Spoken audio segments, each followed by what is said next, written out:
안녕하십니까. 여러분의 재간둥이 사이다 박준입니다. 이상민 전 행안부 장관 자택하고 집무실 압수수색 경찰이 들어갔습니다.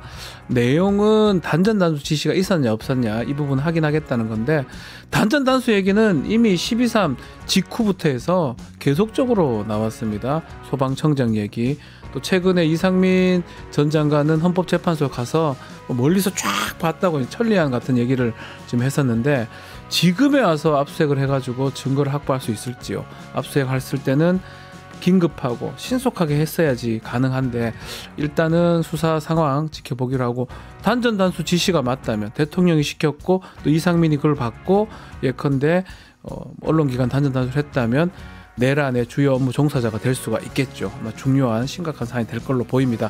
자, 오늘도 신나고 재밌는 소식들로 여러분 출근길 함께 하겠습니다. 생방송 중 댓글 참여 많이 부탁드리고요. 박지훈의 뉴스 인사이다 지금 바로 시작하겠습니다.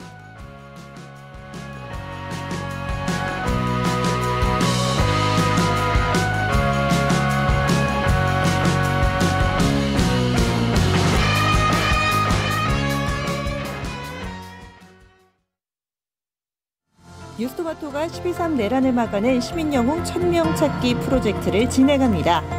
내란을 막고 탄핵 소추를 이뤄낸 시민영웅 1000명을 찾아내 대한민국 민주주의의 역사로 기록하고 시상회 본보기로 삼음으로써 민주주의를 더 널리 확산하기 위한 프로젝트입니다.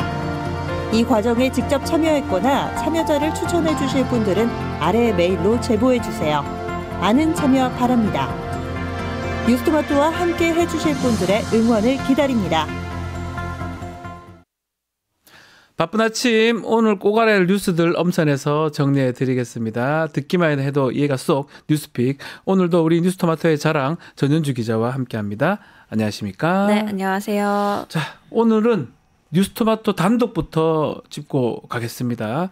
지난 17일이죠. 명태균 씨가 김건희 공천 개입 정황이 담긴 통화 복기록입니다. 본인 복기록을 표현했습니다. 공개를 했는데요. 대상이 김상민 전 검사예요. 네. 자, 이제 김상민 전 검사 얘기가 나왔었는데, 오늘 단독은 이 김상민 전 검사 얘기인데, 이 김상민 전 검사가 이른바 고발사주 의혹 수사 대상이었다면서요? 네, 이 고발 사주 의혹은 2020년 4.15 총선을 앞두고 손준성 대검수사정보정책관이 일부 정치인과 언론인에 대한 고발장을 미래통합당, 즉 현 국민의힘에 전달한 일입니다. 당시 고발장에 명시된 고발 대상은 열린민주당의 최강욱 전 의원과 유시민 씨 등 11명이었는데요. 고발장에 명예훼손 피해자로 적시된 건 윤석열 씨 부부와 한동훈 당시 검사장이었습니다. 손 차장 검사는 재판에 넘겨졌다가 항소심에서 무죄를 받은 바 있습니다.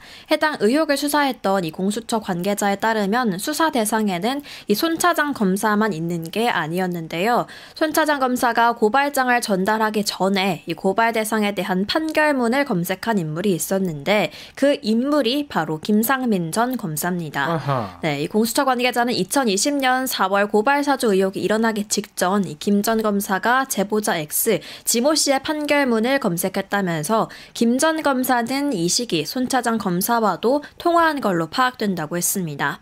이 시점을 좀 주목해 봐야 하는데요. 고발사주 의혹은 2020년 3월 31일 채널A 검언유착 의혹이 보도된 이후에 벌어졌고, 이후 4월 3일까지 이 사흘 동안에는 G씨가 제보자 X라는 사실이 특정되지 않았었습니다. 때문에 이 시기에 이 김 전 검사가 G씨의 판결문을 검색했다면 고발사주 의혹에 이 김 전 검사가 관여된 것 아니냐, 이런 지적이 제기됩니다. 검색을 했으니까 관여된 거 아니냐 이 부분인데, 실제로 이 고발사주 그 재판에서 김상민 전 검사 이름이 언급이 됐다면서요? 네, 2022년 11월 22일 재판에서 공수처 검사가 대검 관계자에게 2020년 4월 3일 대검 수사정보 담당관실 근무자가 아닌 사람 중에서 이 G씨의 판결문을 검색하거나 이 출력한 김상민 검사 등의 진술서를 받은 이유가 무엇이냐라고 묻자, 제가 진술서를 직접 받은 건 아니고 따로 기억하지 않는다, 이런 답변이 나오기도 했습니다. 네. 공수처가 대검에 이렇게 질문했다는 건 김 전 검사가 고발사주 고발장 작성 과정에 관여했다라고 의심했기 때문이라고 해석될 수 있는데요. 다만 당시 수사는 이 손준성 차장검사가 소속된 수사정보 담당관실 쪽에만 집중이 됐고 김 전 검사에 대해서는 별다른 수사가 진행되지 않았습니다. 그러니까 수사라는 게 수사하는 사람의 의지나 의욕이 매우 큽니다. 그러다 보니까 아마 거론은 됐는데 더 이상 수사가 진행되지 않았던 것 같은데 이 김상민 전 검사 또 윤석열 관계도 좀 더 짚어보도록 하겠습니다. 이 김상민 전 검사가 조국 전 대표 수사를 맡으면서 윤석열하고 매우 가까워졌다면서요. 네, 2023년 9월 김상민 당시 현직 부장검사는 네. 추석을 앞두고 창원 주민들에게 지역사회에 큰 희망과 목표를 드리겠다. 또 저는 뼛속까지 창원 사람이다라고 문자를 돌려서 무리를 빚은 바 있습니다. 왜 이러나 싶었어요. 네, 자기가 뭔데? 네, 당시 이원석 검찰총장 지시로 감찰이 시작되자 김 전 검사는 부당한 선거 개입이라면서 오히려 대감을 비판했었는데요. 일선 부장검사가 공개적으로 검찰총장에게 반기를 들기는 사실 쉽지 않았을 텐데 그 배경에는 윤석열 씨와의 근무 인연이 있었기 때문인 것 아니냐 이런 해석이 나오고 있습니다. 네. 김 전 검사는 2019년 윤석열 씨가 검찰총장으로 부임하던 때에 조국 전 대표를 수사를 맡으면서 두 사람은 부쩍 가까워졌는데요. 공개된 김건희 씨와 명태균 씨와의 그 녹취록에도 김 씨는 김상민 검사는 조국 수사 때 정말 고생 많이 했다. 김상민이 의창 국회의원이 되게 해달라 이렇게 말을 했습니다. 네. 또 2024년 공천심사 직전 김 전 검사는 윤 씨가 정점식 의원의 부인상에서 일도 잘하고 센스도 있다라고 말했다면서 SNS에 글을 올리기도 했습니다. 명 씨가 공개한 이 복기록이 사실이라면 김 전 검사는 이원석 총장의 지시를 무시하고 총선 출마를 강행을 했고 또 김건희 씨가 그 배경을 도왔던 것으로 추측할 수 있습니다. 그렇죠. 당시 검찰총장은 이원석입니다. 이원석 총장한테 무시를 하거나 지시를 무시하거나 이 부분이고 본인이 이제 창원 의창 뭐 거기 국민의힘 공천 받으면 거의 다 됐죠. 막 그런 것들을 하기 위해서 본인이 뭐 지역구 주민한테 검사가 뭐 이상한 소리를 하고 그랬던 게 기억이 나는데 지금 복기록이 좀 이게 복기록이니까 네. 본인이 기억한 대로 이게 썼다는 건데 되게 구체적이고 상세합니다. 그 내용 중에 김건희가 결국 공천 개입했다. 이번 총선에 이 창원 이 지역구, 의창 지역구. 자, 근데 이제 그 복기록에 따르면 명태균은 똑똑한 건가요? 하여튼 반대 의사를 또 표시한 것도 본인이 이제 얘기를 합니다. 어떤 내용입니까? 네, 김건희 씨는 명태균 씨에게 김상민 검사가 이 조국 수사 때 고생을 많이 했다면서 이 김상민이 국회의원이 될 수 있도록 도와달라 네. 이렇게 했습니다. 이에 명태균 씨는 지역도 모르는 사람을 지역구 공천 주면 총선에서 진다며 이 추세면 110석을 넘지 못할 것이다라고 이 복기록에 맞췄네요. 적혀 있었는데요. 또 명태균도 맞췄어 이것도. 용하네요. 용하네요. 네. 특히 명 씨는 김건희 씨에게 이 논두렁에는 포터가 있어야 하는데 그랜저, 제네시스와 같은 고급 세단이 서 있다고 말했다면서 검찰 수사 과정에서 당시 상황을 자세하게 설명을 했습니다. 이야. 즉 이 지역구 국회의원이 되기 위해서는 출마해야 할 지역을 잘 알아야 하는데 김건희 씨가 추천한 이 김상민 검사 같은 외부 인물로는 선거에서 이길 수 없다라는 뜻을 전달을 했다라는 겁니다. 일각에서는 이 복기록에 대한 신빙성을 제기하고 있는데 이 명 씨의 구체적인 진술과 또 그 진술이 검찰에서도 언급했다는 점은 이 명 씨의 주장에 좀 힘을 실어주는 배경이 되고 있습니다. 그렇죠. 결국은 이 복기록 그리고 저는 뭐 조심스러운 얘기긴 하지만 다른 또 녹음 자료가 있을 수도 있습니다. 명태균의 어떤 스타일에 보면 네. 그리고 검찰이 얘기를 했고 뭐 다른 증거들이 좀 더 있다 그러면 정말로 김건희가 김상민을 창원 의창이 참 중요해요. 김영선이 이제 그 있다가 나중에는 김종양 씨가 나중에 국회의원이 되죠. 막 되는데 김종양 씨 뭐 비난하는 얘기도 이 복기록에 담겨져 있고 어쨌든 김상민 시키려고 저랬던 거 아주 확실한 공천 개입이고요. 문제가 됩니다. 매우 문제가 됩니다. 자, 그 부분 아마 지금 중앙지검으로 사건이 이제 넘어갔기 때문에 어떻게 좀 진행이 될지 좀 지켜봐야 될 것 같습니다. 뭐 내란은 내란대로 가는 거고 명태균 얘기는 여론조사 하면서 조작했던 거는 명태균 문제고요. 돈 안 준 거는 뭐 정치자금법 문제고요. 그걸로 돈 대신에 공천 개입한 거는 공직선거법 문제입니다. 다 범죄가 됩니다. 아마 패턴은 다 똑같아요. 예, 다 패턴이 똑같아요. 이게 대통령 선거에 그러든지 총선에 그러든지 패턴이 거의 똑같거든요. 다른 지자체도 그러니까요. 지켜보기로 하고요. 명태균 이야기 조금 더 해보겠습니다. 단독 나온 김에.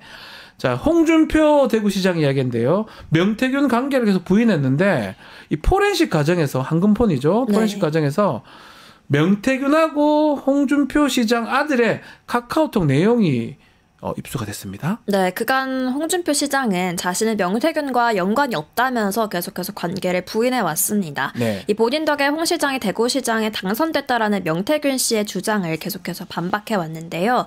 하지만 어제 SBS 단독 보도에 따르면 2023년 5월 15일 홍준표 대구시장 아들 홍모 씨는 홍 시장과 윤석열 씨가 갈등할 일은 없을 거라는 내용의 지역지 기사를 내보내면서 잘 살펴봐달라라고 명태균 씨에게 말했습니다. 또 비슷한 시기에 대구시에서 주최한 이 트로트 페스티벌 티켓을 명 씨에게 주겠다 이렇게 말하기도 했는데요. 명 씨가 감사하다고 하자 홍 시장 아들은 언제든 필요하면 말씀하시라 이렇게 카톡을 보냈습니다. 네. 앞서 명태균 씨 측은 2021년 6월 홍 시장이 자유한국당에 복당한 날에도 아들 홍 씨가 아버지가 감사해야 한다라는 문자를 보냈다고 했는데 홍 시장 측은 의례적인 감사 인사일 뿐이다라고 일축했었습니다. 네. 명 씨는 홍 시장과 직접 주고받은 내용은 없지만 아들을 통해서 홍 시장과 긴밀하게 교류했다 이렇게 주장하고 있는데요. 또 저희 뉴스토마토가 단독 보도했던 내용을 좀 다시 떠올려 보면 20대 대선 국민의힘 경선 과정에서 예비 후보였던 홍 시장 선거 캠프에서 당원 명부 일체가 명 씨 쪽으로 흘러간 바 있었습니다. 있었죠. 네, 당시 홍 시장은 큰 아들의 친구가 임의로 한 일이다 이렇게 해명한 바 있었는데요. 홍 시장 측은 일방적인 명 씨의 주장에 답할 필요가 없다면서 상식적으로 현직 대구시장이 명 씨에게 무엇을 잘 살펴봐달라고 할 일이 있겠냐라면서 의혹을 전면 부인했습니다. 마찬가지입니다. 여기도 지금 혹시나 당원 명부가 흘러갔다면 이것도 선거법이나 위반될 가능성이 있겠죠. 이것도 아마 연결고리가 홍준표 시장의 지금 아들이 아니냐 이 부분도 앞으로 계속적으로 봐야 될 부분이 아닌가 생각이 듭니다. 또 다른 또 문제가 되는 오세훈 서울시장 얘기도 좀 해보겠습니다. 자, 오세훈 시장은 명태균 씨가 여론조사 해주고 뭐 돈 받고 뭐 이런 부분이 이제 문제가 되고 있는데 여론조사 행태가 문제가 있어서 관계를 완전히 끊었다 이런 얘기도 했는데요. 근데 문제는 이후에도 명태균 씨의 여론조사를 계속적으로 결과를 받고 그것을 밖으로 내세웠던 이런 정황이 보여요. 네, 홍보까지 한 정황이 드러났는데요. 명태균 씨는 2021년 서울시장 보궐선거 전 오세훈 서울시장과 4차례 만났다 이렇게 진술하고 있습니다. 네. 하지만 오 시장 측은 명 씨를 직접 만난 건 2021년 1월 2차례에 불과하다는 입장을 계속해서 고수하고 있는데요. 오 시장 측 실무진이 이 명태균 씨 여론조사의 문제점을 지적하는 과정에서 싸우면서 이후에 연을 끊었다는 겁니다. 하지만 MBC 보도에 따르면 서울시장 보궐선거 오세훈 안철수 후보 간 후보 단일화가 진행 중이던 2021년 3월 14일 오세훈 시장 측은 오세훈풍이 분다라는 제목의 글을 SNS에 게재했습니다. 예. 그러면서 오 후보가 이 안철수 후보보다 적합하다는 여론조사 2건을 함께 인용을 했는데요. 그중 하나가 이 명태균 씨가 실소유한 걸로 알려진 미래한국연구소가 의뢰한 여론조사였습니다.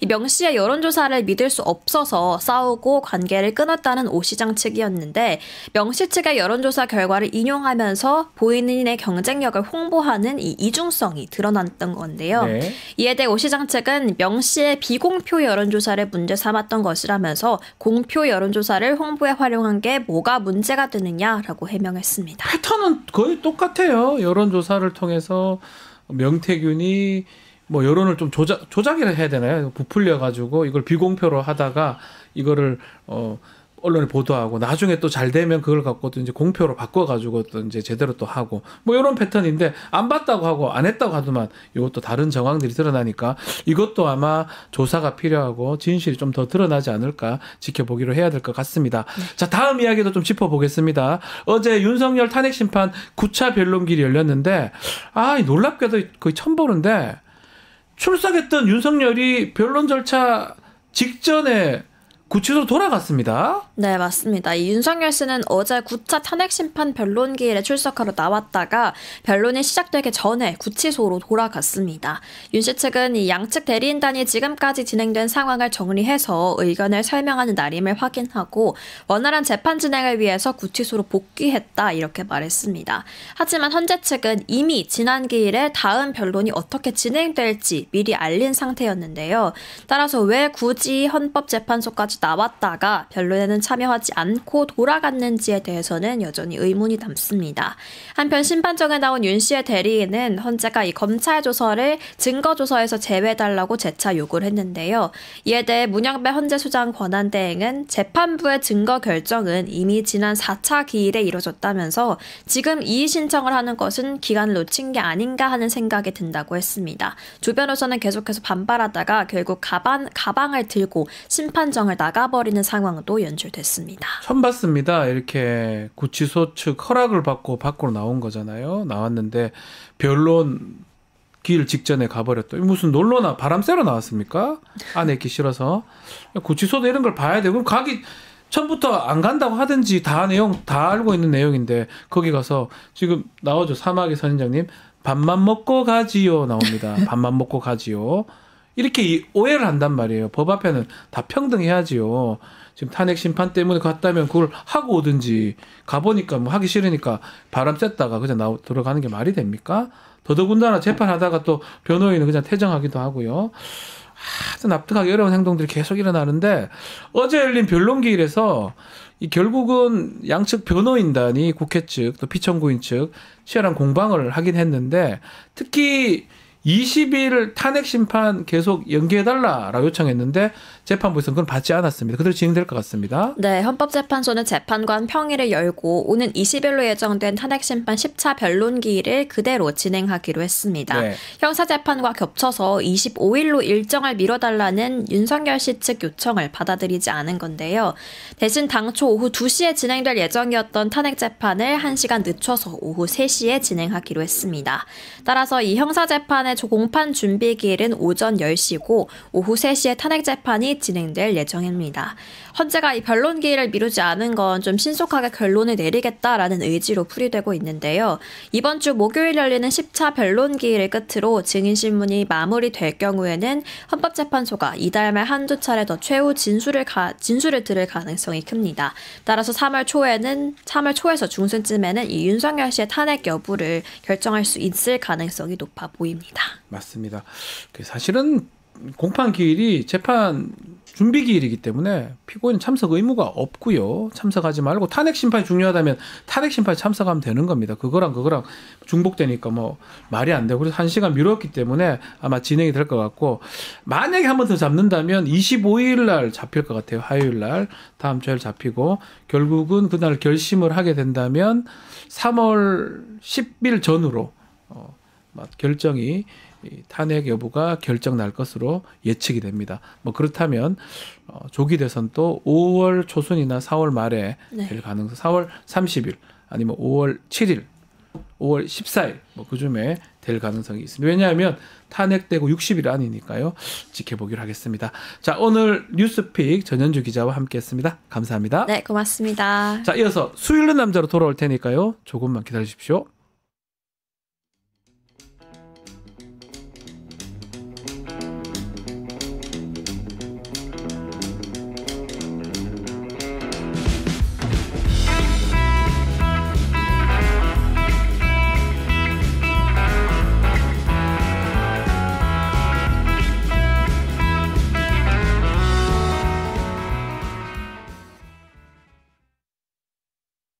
믿을 수 있다. 더 착한 보험. 우리 가족의 미래를 대비하는 보험. 여러분은 어떤 식으로 가입하셨나요? 혹시 지인에게 묻지마식으로 가입하신 건 아닌가요? 내가 내는 보험료가 적정한지, 제대로 준비가 돼 있는지 보험에도 점검이 필요합니다. 건강보험도 자동차보험도 나에게 맞춤 보장. 믿을 수 있는 보험 전문가들. 믿을 수 있다. 더 착한 보험. 더 착한 보험에 우리 가족의 미래를 점검 받아보세요.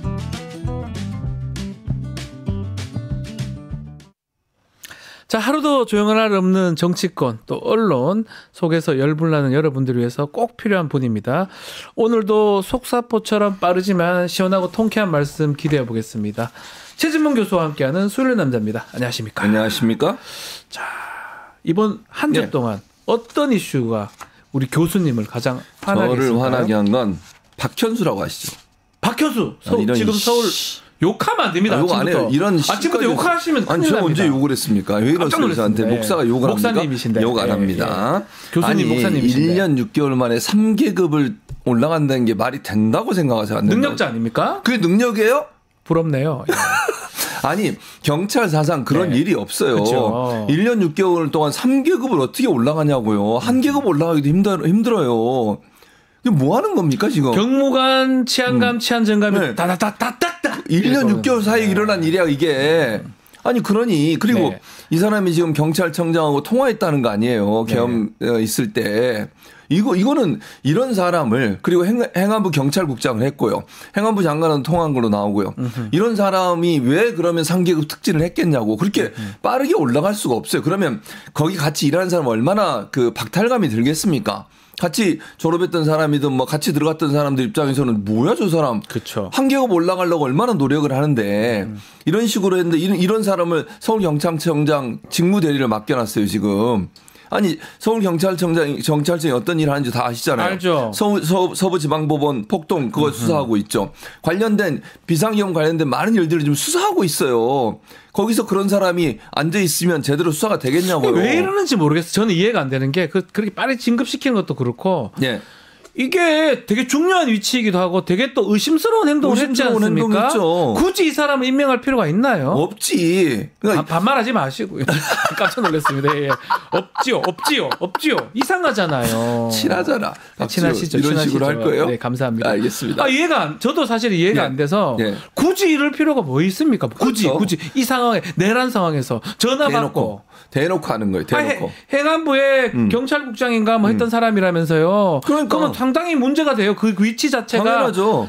지금 이상민 상가도 지금 문제가 되는 상황인데. 그러니까 처음에 행안부의 경찰국장 자리 만들 때도 논란이 많았잖아요. 하지 말라고. 왜냐하면 행안부가 직접적으로 경찰을 통제하는 거잖아요. 그런 사람이 3계급 특진한 것도 말이 안 되고 그 상식적이지 않고 그런 사람은 뭐 이제 김건희 씨나 아니면 윤석열하고 가깝다고 느껴지는 그런 여러 가지 의혹들이 있는 거 아닙니까? 네. 그런 사람을 서울경찰청장 직무대리에 앉히면 어떡하냐고요. 앞으로 어떻게 해야 됩니까? 그런 사람 자꾸 뽑으면. 그러니까 무시하는 것 같아요. 내란이 뭐 내란대로 가고. 그렇지. 뽑아놓으니까 또 국민의힘에서는 또 잘 뽑았다고 막 실력자라고 이렇게 왜 이렇게 막냐고 이렇게 또 얘기를 하는데 사실은 이게 나라가 장난도 아니고요. 좀 내란이 일어나가지고 그게 관련돼서 어쨌든 간에 조금이라도 근처에 있는 사람은 올리지 말아야 되는데. 당연하죠. 지금 공천 개입이나 이런 의심스럽고 항상 뭐 뽑을 때 보면 저 뒤에 윗사람 저 사람들이 문제되는 사람들 아닙니까? 그 사람을 굳이 올려가지고 임명시킨다는 게 또 그 사람들이 앞으로 뭐 정권이 바뀌든 어쨌든 간에 서울청장을 하면서 나쁜 일을 할 거 아닙니까? 그러니까. 그리고 제대로 수사를 하겠냐고요, 제 말은. 그런 의심이 들기 때문에 이런 사람일수록 더 배제를 해야 되는데 진급을 이번에 시켜가지고 또 서울경찰청장 직무대리를 맡겨놨어요. 무슨 의도겠어요. 저는 이런 식으로 하는 것이 막판까지 정말 내란 세력들이 끝까지 준동을 하면서 나라를 망치려고 하는 시도가 아닌가. 왜 이럽니까? 사람들입니까 이게? 사람이면 보기 어렵죠. 왜 이럽니까? 왜? 자기들의 이제 거의 끝나가는 권력이잖아요. 그 권력이라도 지키고 싶은 마음이겠죠. 그러나 안 됩니다. 이래가지고 국민들이 다 보고 있고. 이 사람은 왜 한다고 그래요? 그냥 나가든가 하지. 자기가 잘못됐으면. 그러니까 이제 자기 입장에서는 모르지 뭐 진급시켜주고 그러니까 좋아서 그러겠지. 근데 얼마나 가겠어요? 이제 탄핵되고 나서 만약 파면되면 그 다음 어떻게 되겠습니까? 그러게 왜 근데 이제 문제는 또 얼마 하나는 안 남았어요 이제. 근데 이제 문제는 뭐냐면 대선을 관리를 하는 거잖아. 또 그 역할을 지키려고 서울청장 그러니까 시켜서. 그럴 수 있는 거죠. 대선 과정에 또 얼마나 집회하고 난리를 치겠습니까? 참 나쁘네요. 알겠습니다. 예. 저도 화가 나네요. 들어보니까. 그렇죠. 너무 화가 나요. 원래 이렇게 화나는 내용만 제가 가져와요. 예, 너무 화가 납니다. 예. 자, 어제 저희 뉴스토마토 단독 보도를 했던 내용인데 그게 뭐냐면 그 스카이 데일리라는 그 매체가 윤석열 정부 들어서서 정부 광고가 2.4배가 늘었다. 요 내용을 저희가 단독 보도를 했거든요. 예. 교수님 또 언론 얘기니까 어떻게 보셨습니까? 일단 정부 광고는 한국언론진흥재단에서 집행을 하거든요. 네. 근데 정부 광고 집행의 원래 원칙과 기준은 뭐냐면 열독률, 구독률 이 두 가지를 따져요. 네. 얼마나 많이 읽느냐, 얼마나 열심히 그 신문, 예를 들면 신문이면 신문사 같은 경우에 얼마나 많은 사람이 읽고 얼마나 많은 사람들이 집중적으로 읽느냐 이걸 분석해서 하는 거거든요. 그런데 그렇죠. 스카이데일리란 당연하죠. 신문사를 알았어요? 인터넷 언론사를 알았냐고. 저는 처음 들었어요. 이번에 저는 논란되고 나서. 이데일리는 들어봤는데 이데일리 처음 들어봐요. 그러니까 이런 언론사가 지금 보니까요. 연도별로 따져서요. 네. 2021년에 101건이었어요. 2022년에 154건. 그다음에 2023년에 227건. 2024년도 243건. 그러니까 지금 윤석열 정부 들어서고 나서 급격하게 늘고 있어요. 숫자가. 그러면 광고 수수료도 보니까 2021년에는 2억 6천 정도 됐거든요. 네. 2억 7천 정도 되네요. 22년도에 3억 3천. 23년도에 4억 4,541만 원, 2024년 4억 6,221만 원. 그러니까 윤석열 정부 들어서고 나서 집중적으로 늘고 있는 상황이에요. 이게 우리가 이런 말 속으로 쓰면 좀 그런데 듣보잡이라고 표현을 쓰잖아요. 그런 표현이 쓰죠. 처음 들어보는 이 매체가 지금 네. 보면 이 도표상으로는 거의 뭐 주요 매체가 한 800건, 700건 했는데 네. 227이니까 엄청 한 겁니다. 2023년도 기준으로. 그러니까. 그리고 더 황당한 거 아까 도표 다시 보여주시면 네. 한겨레 같은 경우에 나오고 내려가요. 있습니다. 엄청나게. 나오고 있습니다. 네. 네. 지금 내려가고 있잖아요. 조선일보 같은 경우 엄청 올라가고요. 경향도 내려가고 있고. 예. 그러니까 이게 문화일보는 또 확 올라가잖아요. 문화일보 너무 잘하니까. 그러니까 보수 정권 들어서 너무 잘하니까. 보수 정권 들어서 너무 잘했어요. 보수 언론들, 보수 편향적인 언론들의 정부 광고 수주가 쑥 올라가요. 근데 더 황당한 건 뭔지 제가 이제 황당하다고 표현하는 건 네. 무슨 얘기냐면 진보 정권 들어서도요. 조중동의 정부 광고 수준은 떨어지질 않아요. 그게 문제인 거예요. 진보 정부는 그대로 해주고 있는데 왜 그러는 거예요? 제가 뭐 진보 정부 진짜 당사자입니까? 아니 그러니까 보수 정권 들어서면 이렇게 보수 언론들은 쭉 올라가는데 진보 정권 들어서면 변화가 없어. 그대로 가 또 조중동은. 그것도 문제라고 저는 생각해요. 보시네요. 일단 그 스카이데일리 말씀하는 대로 구독률이나 열독률 이런 걸 기준으로 정부 광고가 집행이 되는데 정말 이게 거의 처음 들어오는 매체 아니겠습니까? 그렇죠. 이 정도 매체가 이렇게 이 정도의 광고, 정부 광고가 들어오고 특히 윤석열 정부 들어서서 이 정도로 급증한다. 이게 어떻게 이게 상식적으로 이해가 안 돼요. 그러니까 이해됩니까? 구독률과 열독률의 기준으로 봐서는 스카이데일리가 아까 말씀드린 일반 네. 국민들이 잘 모르는 매체잖아요. 제가 볼 때는 보수 중에도 극우적인 성향의 네. 분들이 많이 보지 않을까 제 개인적인 이건 생각이에요. 네. 그런 매체가 이렇게 갑자기 올라간다는 구독률과 열독률과 관계없이 특정한 목적에 의해서 이쪽에 광고를 좀 많이 몰아주고 있지 않나 하는 의심을 강하게 들게 만드는 대목이라는 거죠. 자, 어제 저희 뉴스토마토가 단독 보도를 할 게 네. 그때 이 스카이데일리 지면에 한국전력 광고가 실렸던 걸 함께 보도를 했는데 문제가 제가 좀 확인해 보니까 네. 한전이 이렇게 얘기합니다. 스카이데일리 광고를 준 적이 없다. 스카이데일리가 이 광고를 도용한 것이다. 이렇게 한전이 입장을 밝혔어요. 네. 이건 광고 도용은 전 처음 들어봐요. 광고 도용. 그런 경우들이 뭐예요? 있어요. 두 가지 이유인데요. 뭡니까, 이 사람들? 언론사들이 그러니까 이게 소위 이제 인터넷 언론사나 아니면 네, 네. 이렇게 종이로 나오는 언론사들도 광고를 붙이는 이유가 뭐냐면 기본적으로 예를 들면 스카이데일리 같은 경우도 광고를 두 가지 방법이라고 제가 말씀드린 이건 일반적인 걸 얘기하는 스카이데일리만 얘기한 건 아니고 먼저 광고를 내고 나서 돈을 달라는 경우도 있어요. 네. 그런 경우 처음 봤죠. 그런 경우 있어요. 광고를 내줄 테니까 아니 그게 아니야. 내버려. 그리고 가지고 가. 그래가지고 돈을 달라 그러는 경우들이 있어요. 협박 아닙니까? 누가 광고해 달래. 그런 데가 있다니까요. 그렇습니까? 협박. 물론 예. 스카이데일리가 그랬다고 얘기하는 게 아니고 예. 그런 방식. 두 번째는 이제 이 스카이데일리라는 언론사가 마치 많은 중요 광고가 나오면 인지도가 있는 것처럼 느껴지잖아요. 그래서 그냥 광고를 실는 경우도 있어요. 그냥 실어버려요? 그런 경우가 우리는 있다니까. 실어달라고 한 적도 없는데. 돈도 안 받고 하는 경우들도 있어요. 그러니까 예를 들면 뭐 주 기업들 뭐 삼성이든 아니면 정부 한전같이 이제 정부 기관이 정부 공기업이지만 그 이미지가 있잖아. 그런 데는 이런 데도 우리한테 광고를 싣는다. 세다 우리가 그만큼. 그걸 보여주기 위해서. 삼성은 시키는 적도 없는데. 근데 또 아까 얘기했던 첫 번째도 있다니까. 광고를 먼저 싣고 갖고 가서 돈 달라 그래요. 우리 광고 됐다고. 그런 경우. 그래서 예를 들면 광고비를 안 받고 협찬으로 받는다. 다른 방법으로 돈을 받는 경우도 있거든요. 그래서 저는 한전이 모르겠어요. 그 스카이데일리라는 언론사가 그렇게 했는지 안 했는지 제가 확인이 안 되니까 모르겠는데 한전이 명확하게 얘기하면 광고 수주를 한 적은 없다고 그러잖아요. 없다고 입장 밝혔으니까 아닌 근데 건 만약의 맞아요. 경우에 스카이데일리가 이렇게 내고 나서 들고 가서 뭐 다른 형태로 우리 협찬 좀 해달라든지 우리 광고 내줬으니까 이런 식으로 했을 가능성은 조사가 필요한 상황이다. 요거 처벌 조항이 있을까 모르겠어요. 저도 잘 모르겠어요. 사실은 처벌할 수는 처벌 조항까지는 없어요. 현재는 규정은 없는데 이거는 윤리적으로 말이 안 돼. 그래서 그렇죠. 신문윤리위원회에서 이 부분은 제재는 가할 수 있어요. 근데 처벌을 할 수 있는 범위까지는 법적으로 이렇게 처벌할 수 있는 부분은 없거든요. 근데 이런 게 이제 뭐 예를 들어서 신문윤리위원회에서 이런 윤리적으로 맞지 않잖아요. 이렇게 행동하는 것은. 안 되죠. 근데 또 만약에 아까도 얘기했지만 광고를 먼저 내고 나중에 돈을 달라고 하는 그런 경우가 생길 수도 있는 거니까 그런 점에서는 좀 조사가 필요한 부분이죠. 이 보면이 결국은 이런 한전 공기업뿐만 아니라 여러 지금 시중 은행 광고들이 그 스카이데일리에 있더라고요. 지명 광고가 있는데. 맞아요. 이거 확인해봐야 되는 거 아니에요? 이게 확인해봐야 돼요. 진짜로 광고 수주를 받은 건지. 아까 제가 두 가지 얘기했잖아요. 거짓말도 잘하니까. 그 이유 때문에 할 수 있다니까. 그러니까요. 내고 나서 은행 찾아가요. 홍보 담당자 찾아가서 광고 냈다.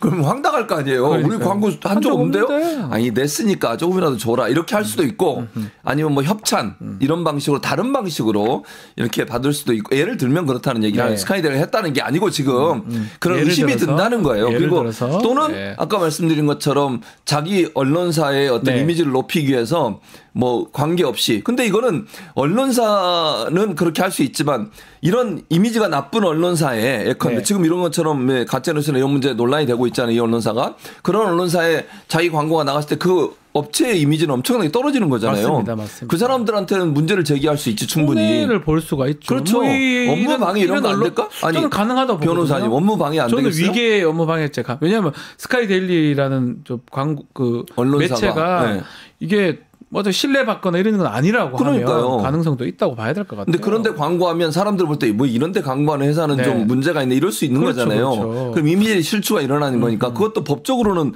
문제가 될 수 있을 것 같은데요. 자, 그 부분 한번 지켜보기로 하고요. 이 스카이데일리 논란이 끊이지 않고 있어요.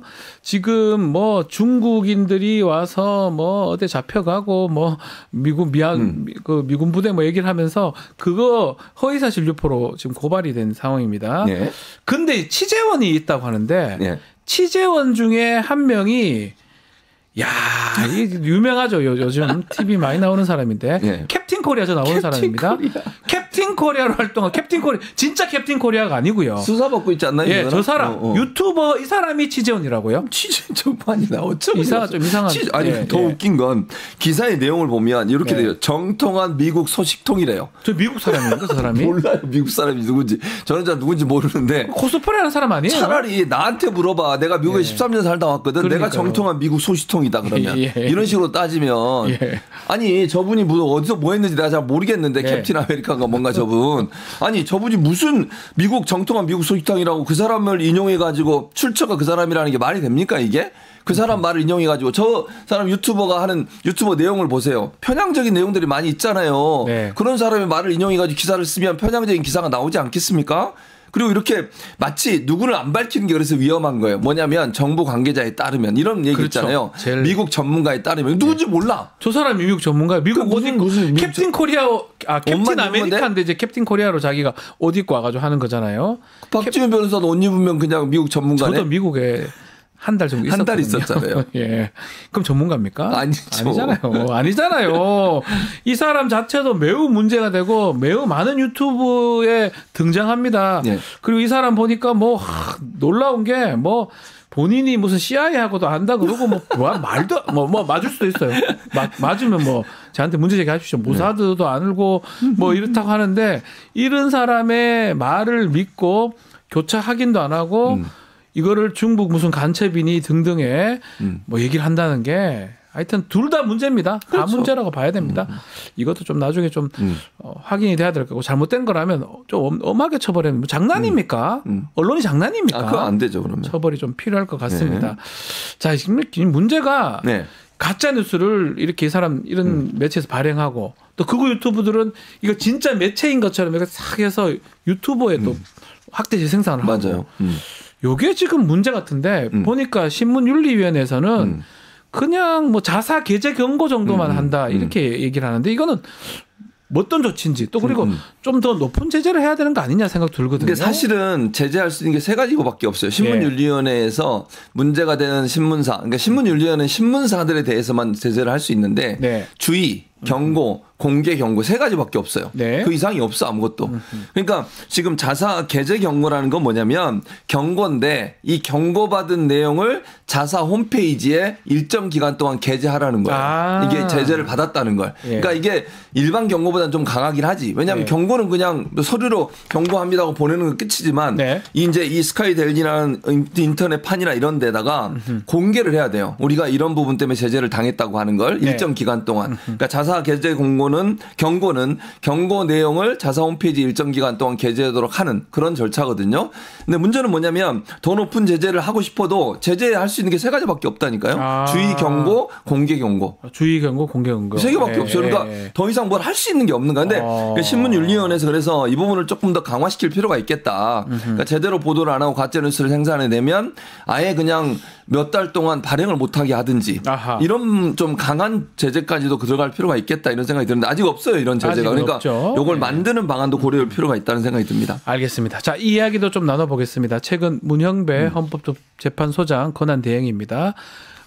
음란물 카페에서 뭐 활동했다 이런 뭐 말도 안 되는 콘텐츠가 많이 쏟아지는데 결국은 이게 뭐 동문 가입된 동문 카페는 맞는 것 같지만 본인이 뭐 문대행이 이거를 시청하거나 댓글을 쓴 거는 그것은 조작한 것이라고 지금 밝혀졌거든요. 그런데 이거 확인 없이 많은 언론사가 그냥 받아 썼습니다. 그러니까요. 어떻게 보셨습니까? 이게 그러니까 언론사들이 언론의 역할을 못 하는 거예요. 아니 이게 확인도 없이 그냥 받았으면 안 되잖아요. 예를 들어서 뭐 지금 국민의힘도 그래서 문제가 되는 거 아닙니까? 국민의힘도 확인도 안 하고 그냥 사실인 것처럼 얘기했어요. 그것도 대변인이 나와요. 원내 대변인 박수민 국민의힘 원내 대변인이 논평가에 냈는데 이건 정말 얼마나 공당이라고 하는 곳에서 이런 내용들을 확인도 안 하고 얘기하는 것도 말이 안 되고 그걸 또 받아가지고 확인 절차도 없이 그대로 보도하는 언론사도 문제인 거지. 언론사가 있는 이유가 뭐예요? 정치인이 무슨 말을 하든 어디서 어떤 주장을 하면 그게 사실인지 아닌지를 다 따져보고 나서 보도를 해야 되는 거잖아요.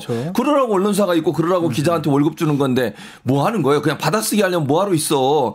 받아쓰기 하려면 언론사가 필요한 이유가 뭐예요? 아무것도 없는 거죠. 언론사는 팩트 체크를 해야 될 의무가 있는 거예요. 그 의무를 제대로 안 지켰기 때문에 언론사로서 자격이 없는 거죠. 이거는. 이게 결국 그런 거잖아요. 문형배 소장 흔들고 헌법재판소 흔들려고 보니까 별의별 걸 찾아내고 유튜버들이 만들어낸 거를 조작한 것까지 해가지고 아마 믿고 싶은 대로 그냥 한 것 같아요. 제가 봤을 때는 제가 죄송한 얘기긴 하지만 언론사가 아닌 걸 찾아내면 안 되는 거예요.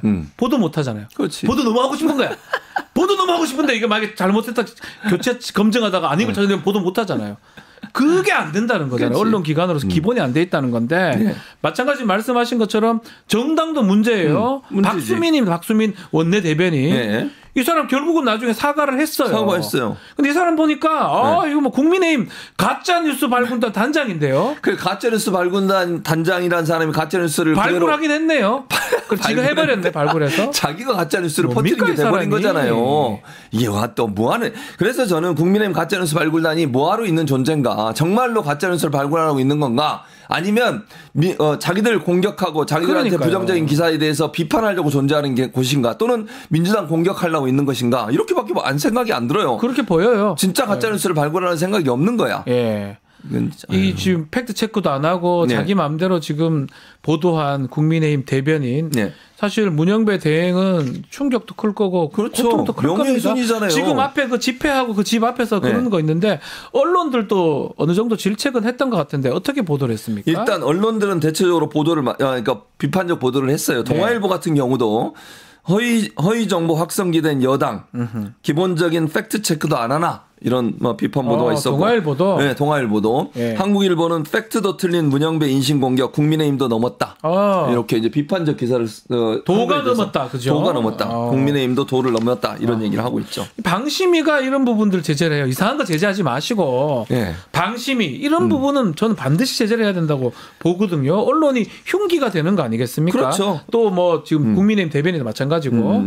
근데 보니까 방심위가 헌법재판소 폭동 모의 게시글 이런 것들은 뭐 감시하고 있지 않고 윤석열 부부 딥페이크 영상 아마 집회 때 나왔던 것 같은데 맞아요. 요거는 또 신속하게 또 심의합니다. 그러니까 이게 편파적이잖아요. 그러면 두 가지를 다 해야 될 거 아니에요. 그러니까요. 게시글도 방심위의 대상이에요. 심의 대상. 방심위가 심의하는 게 인터넷 그리고 방송이거든요. 그러니까 인터넷과 방송인데 헌법재판소에 폭동을 모의하는 게시글은 인터넷에 올라온 거잖아요. 네. 그럼 삭제를 하거나 아니면 누가 올렸는지를 확인해서 처벌을 해야 돼요. 그렇죠. 근데 이런 부분들은 수사하지 않고 있으면서 윤석열 부부에 대한 딥페이크 영상에 대해서만 지금 수사를 한다는 거 아닙니까? 근데 이런 편향적이잖아요. 이렇게 편파적으로 할 수 있는 거예요, 대체? 아니 좋아요. 그럼 윤석열 부부 딥페이크 영상 수사하세요. 신속심해. 네. 그러면 왜 헌재에 대한 폭동 모의를 한 이 게시글에 대해서는 심의 안 하는 거예요?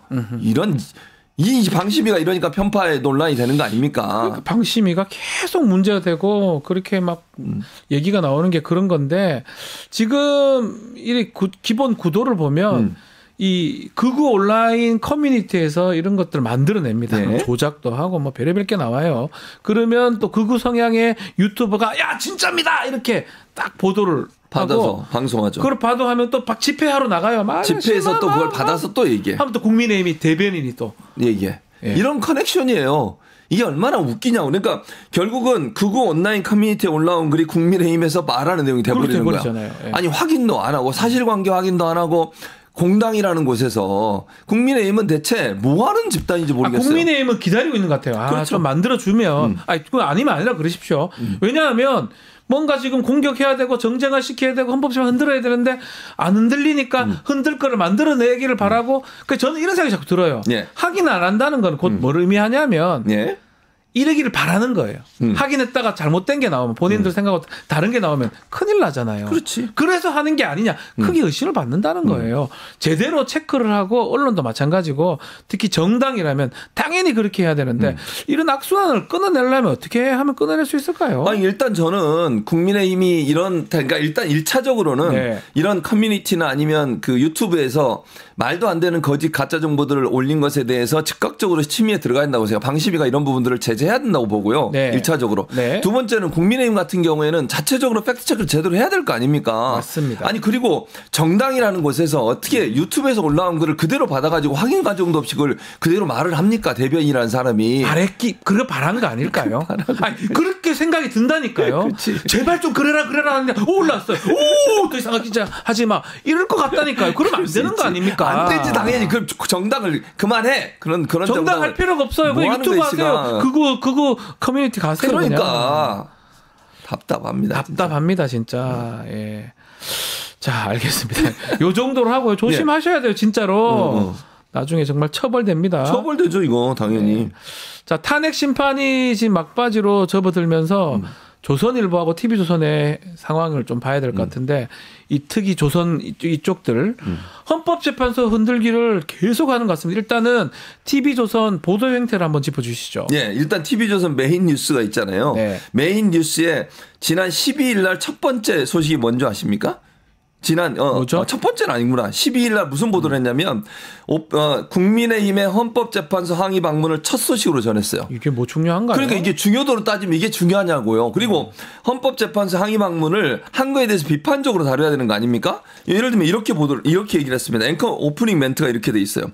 자, 결정은 헌재의 몫이지만 절차에 대한 논란이 계속될 경우 안 그래도 갈라진 여론이 결과를 수긍할 수 있을지 우려되는 목소리가 커지고 있대요. 네. 이건 자기들 목소리잖아. 그렇죠. 보수의 목소리잖아요. 네. 아니 이게 국민의 목소리입니까? 아하. 헌재에 대해서 비판적 입장을 내는 사람들, 헌재를 흔드는 사람들이 누굽니까? 국민의힘과 극우 세력들이잖아요. 네. 근데 무슨 이게 마치 우려가 커지는 것이 전체 국민이 우려가 커지는 것처럼 보도를 하고 있어요. 이게 말이 안 되는 거잖아요. 본인들의 바람을 담아가지고 이렇게 보도를 하는데 이 같은 날 다른 방송사 보도도 한번 짚어주시면 다른 방송사 보도들은 대체적으로 네. MBC 같은 경우에 12일 날 막바지 헌재 흔들기 탄핵 불복 여론을 조성하고 이게 있다. 맞네요. 이게 맞는 제목 거지. 딱 봐도 이게 그 제대로 보도한 거지. 맞는 거잖아요. 심지어 SBS 뉴스도 뭐라고 돼요? 예. SBS 8시 뉴스에서도 여당 법치 아닌 인치, 예. 야당 법치 무너뜨리려 한다.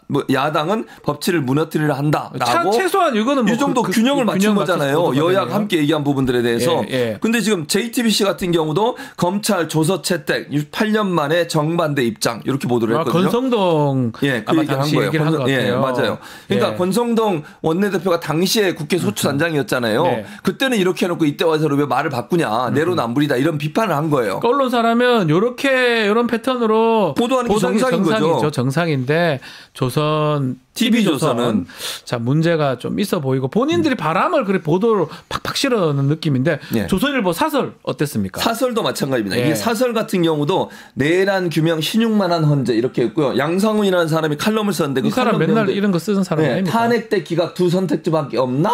뭘 없어? 니 뭐 알아요? 예. 그러니까 무슨 요즘 나오는 뭐 말도 안 되는 예를 들어서 하야하고 뭐 네. 어쩌고 저쩌고 이런 얘기 나오잖아요. 그런 얘기를 하는 것 같은데 그건 가능하지 않고요. 그다음에 또 조선일보 같은 내란 규명 신용만한 헌재 이렇게 헌재를 또 공격을 해요. 이런 기사를 냈고 그다음에 내란 형사재판 검찰 증인은 520명 윤 탄핵 심판은 14명으로 끝. 아니 형사재판하고 탄핵 심판이 같습니까? 이거 뭐 하는 거예요 지금. 탄핵 심판은 형사사건처럼 아주 디테일한 걸 따지는 게 아니에요. 국헌 문라인이 아니냐만 따지면 되는 거예요. 그렇습니까? 안 그렇습니까? 당연하죠.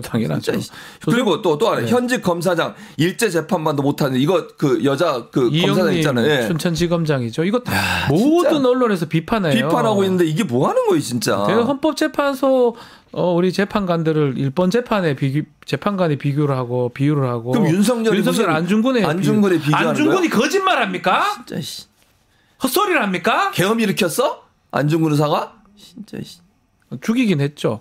죽이긴 했어요. 대상이다. 또 여러분 죽이긴 했는데 어쨌든 비교할 걸 비교해야 되지. 그걸 갖고 이거를 편들어주는 사설이나 이런 것들을 해준다는 게 결국은 본인의 원하는 것들을 언론 기관이 원하는 것들을 계속 해주잖아요. 지금 그런 거죠. 결국은.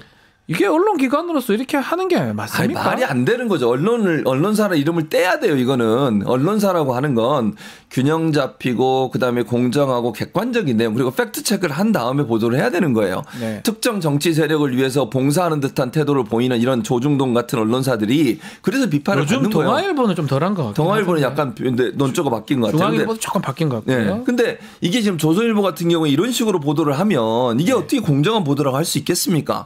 헌재를 흔들어대고 아니 국민의힘이 정치적 목적으로 하는 것도 비판받아 마땅한데 언론사라면 그런 국민의힘의 태도에 대해서 비판을 해야죠. 법치주의를 무너뜨리고 민주주의 민주공화정의 가장 기본이 법치주의 아닙니까? 헌법을 부인하고 법치주의를 무너뜨리고 헌재의 권능을 자꾸 흔들려고 하고 그러면 그 따끔하게 뭐라고 비판을 해야지. 그걸 동조하고 같이 거기에 부안애동하는 이런 태도를 보이는 게 어떻게 언론사예요? 저는 이런 생각이 들더라고요. 조선 쪽에는 아예 그쪽 편을 드는 것 같고요. 일부 중간에 있는 척하면서 스포츠 중계하듯이 하는 또 언론 기관들도 있어요. 이건 이렇게 생각해요. 저기 다 있다. 그것도 사실은 저는 문제라고 보죠. 그러니까 더 문제는 게 아예 편들고 있는 좀 더 문제고. 그러니까 문제가 있는 부분에서 비판적으로 써야 되는데 그렇게 쓰지 않고 양쪽 의견을 전달하는 이유로 말도 안 되는 주장도 함께 보도해 주는 거지. 그게 문제가 되는 거예요. 그것도 문제인데 조선일보는 깔끔합니다. 대놓고. 아예 대놓고 하는 거죠. 대놓고 편들고 국민의힘 조선일보 알겠습니다. 앞으로 역사가 계속 보고 있습니다. 다 기록에 남고 있고요. 누가 맞는지 어떤지. 마지막으로 자꾸 이게 김명학 씨나 이런 분들이 뭐라 그래요? 최진봉 우리 교수님 방통위원장 하셔야 된다. 그렇게 말씀을 자꾸 감사드리고요. 하시고 있습니다. 방심위원장, 방통위원장 뭐 하고 싶습니까? 무슨 소리세요? 그냥 나오고 있다고요. 알겠습니다. 오늘 말씀은 여기까지 듣겠습니다. 최진봉 교수와 함께했습니다. 감사합니다. 감사합니다.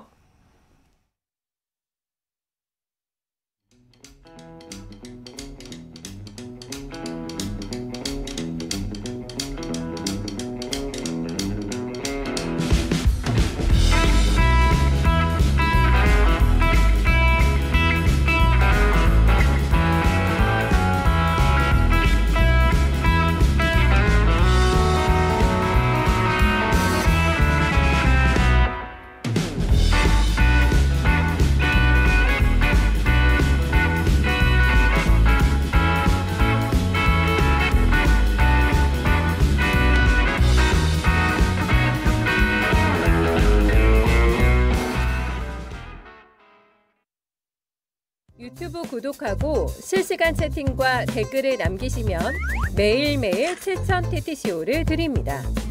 참여 방법은 통통물 어플을 다운로드하고 회원가입과 로그인을 해주세요.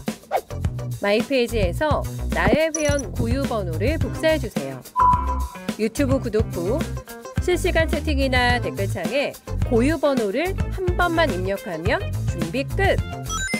지금 유튜브 채팅과 댓글 쓰기 참여하고 실천 TTCO 받아가세요. 한 주간의 뜨거웠던 이슈를 짚어보는 이슈화합 시간입니다. 자, 김지호 민주당 경기도당 대변인 또 장윤미 변호사 두 분 함께하겠습니다. 안녕하십니까? 네, 안녕하세요. 반갑습니다. 네, 우리 김지호 대변인 자리를 좀 옮기셨어요. 네. 일로 왔습니다. 이슈화합으로. 네.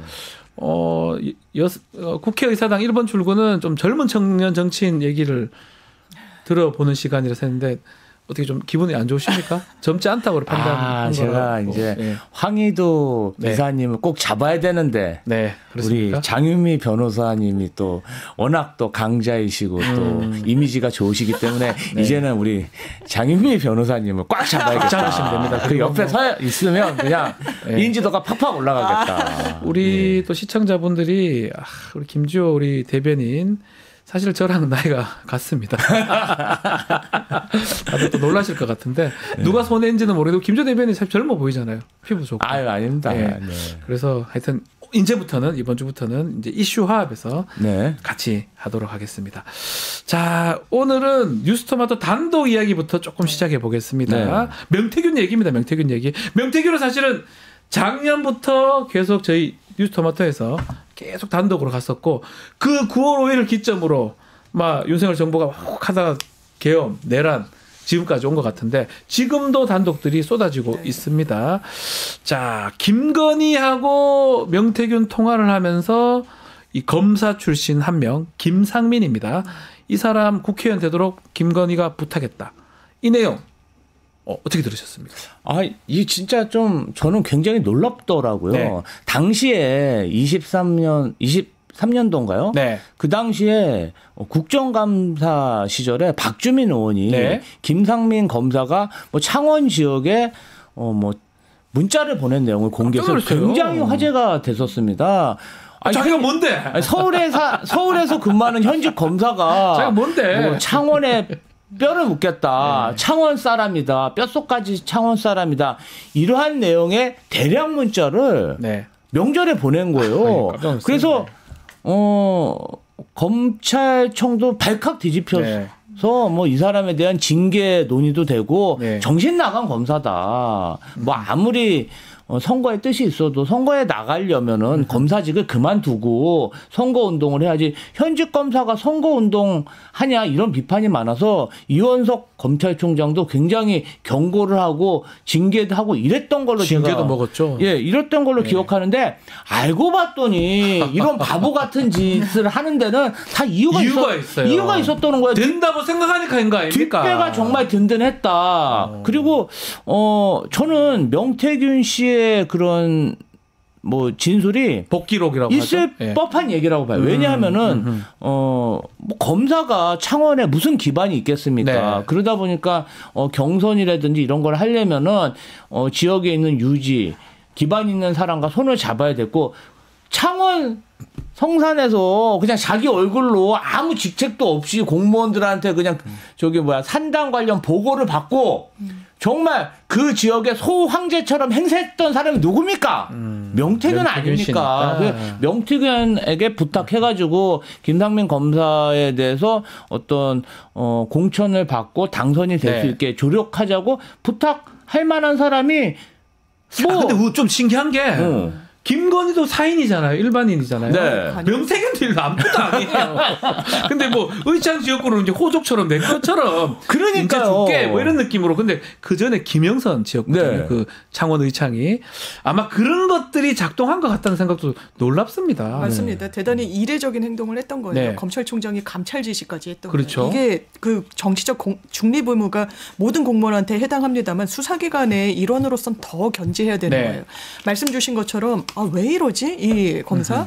그때 출판 기념회까지 했었어요. 그러니까요. 네, 완전히 보란 듯이 했는데 믿는 구석이 있었구나. 네. 본인이 믿고 있는 동아줄이 바로 김건희 씨였구나.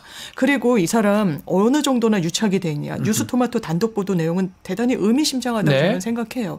기본적으로 조국 수사하다가 윤석열 눈에 들었다. 처음에 초임 검사 때도 뭐 윤석열 부하로 있었다라고 하는데 그걸 뛰어넘는 게 있죠. 완전히 결탁된 걸로 보이는 게 있죠. 왜냐하면 고발 사주 저는 이 부분 손준성 검사가 무죄를 받았습니다만 이거 대단히 부적절한 거예요. 수사기관이. 그렇죠. 예. 이 대통령 부부를 피해자로 하고 한동훈 전 대표를 피해자로 해서 고발장 그대로 줬던 거 아닙니까 사실. 말이 됩니까? 그 자유한국당으로 넘겼고. 네. 근데 그때 이게 여러 가지들이 있는데 현직 검사가 제보자 X라고 지칭되는 그 사람의 과거 판결문 그것도 형사 판결문 본 거예요. 정가 이력이 남는 거. 이거 비밀 침해고 개인정보법 위반이고 소지가 있죠. 그거를 그 당시에 이 내부 전산망에서 검색했던 검사가 김상민 검사입니다. 고발 사주로 엮여 있죠. 공수처에서도 이 부분이 수사가 어느 정도는 됐다고 하는데 수사의 포인트가 그 당시에 손준성 검사가 몸담고 있었던 수사정보 담당관 실로 한정이 되다 보니까 아주 본격적인 수사 선상에 오르지 않았지만 한 통속이었던 거죠. 범죄와 관련해서 의혹과 관련해서. 그러니까요.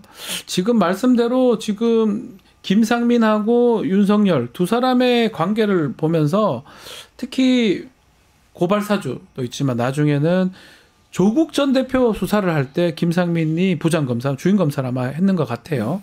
그래서 아마 이것에 대한 보훈으로 김건희가 직접 명태균한테 연락해서 창원 의청을 좀 챙겨달라라고 했던 걸로 지금 보이는데 또 생각이 나요. 김건희가 이명수 기자하고 통화할 때 조국 전 장관 그 얘기를 하는 게 있잖아요. 보면 이게 다 연결되어 있는 것 같아요. 보면 조국 사건 하니까 이 사람 좀 챙겨줘야 되겠다 등등하고 다 연결되는 것 같습니다.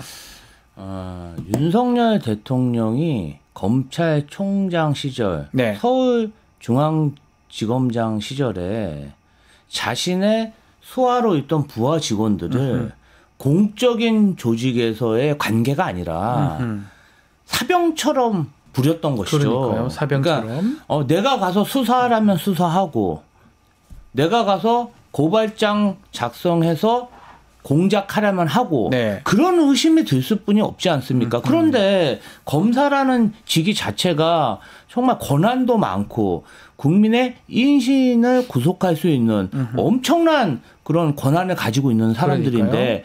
알고 봤더니 자기들끼리 그냥 사건을 조작하고 누구를 수사하고 그다음에 고발장을 작성하는 뭐 흥신소, 조직폭력배 이런 것처럼 사병 집단처럼 운영되고 있다. 개인을 위해서. 그리고 그것을 만약에 사병처럼 충성을 맹세하고 네. 지지라면 짓고 물라면 물었던 그 검사에게는 공천까지 보장하는. 지금 그렇잖아요. 아니 이보다 더 충격적인 사건이 어디 있습니까? 조직폭력배들은 네. 범죄자들이고 밝혀지면 처벌을 받지만 이 검사들이 이렇게 국가 권력을 이용해서 나쁜 짓을 저질러도 아무런 처벌을 받지 않고 이 김상민 검사 공천에 떨어지고 나서도 국정원 이런 데 아주 지금도 일하고 좋은 자리로 영전을 해서 국가공무원으로 혈세를 챙기고 있다고 합니다. 그러니까 이 자들은 저는요.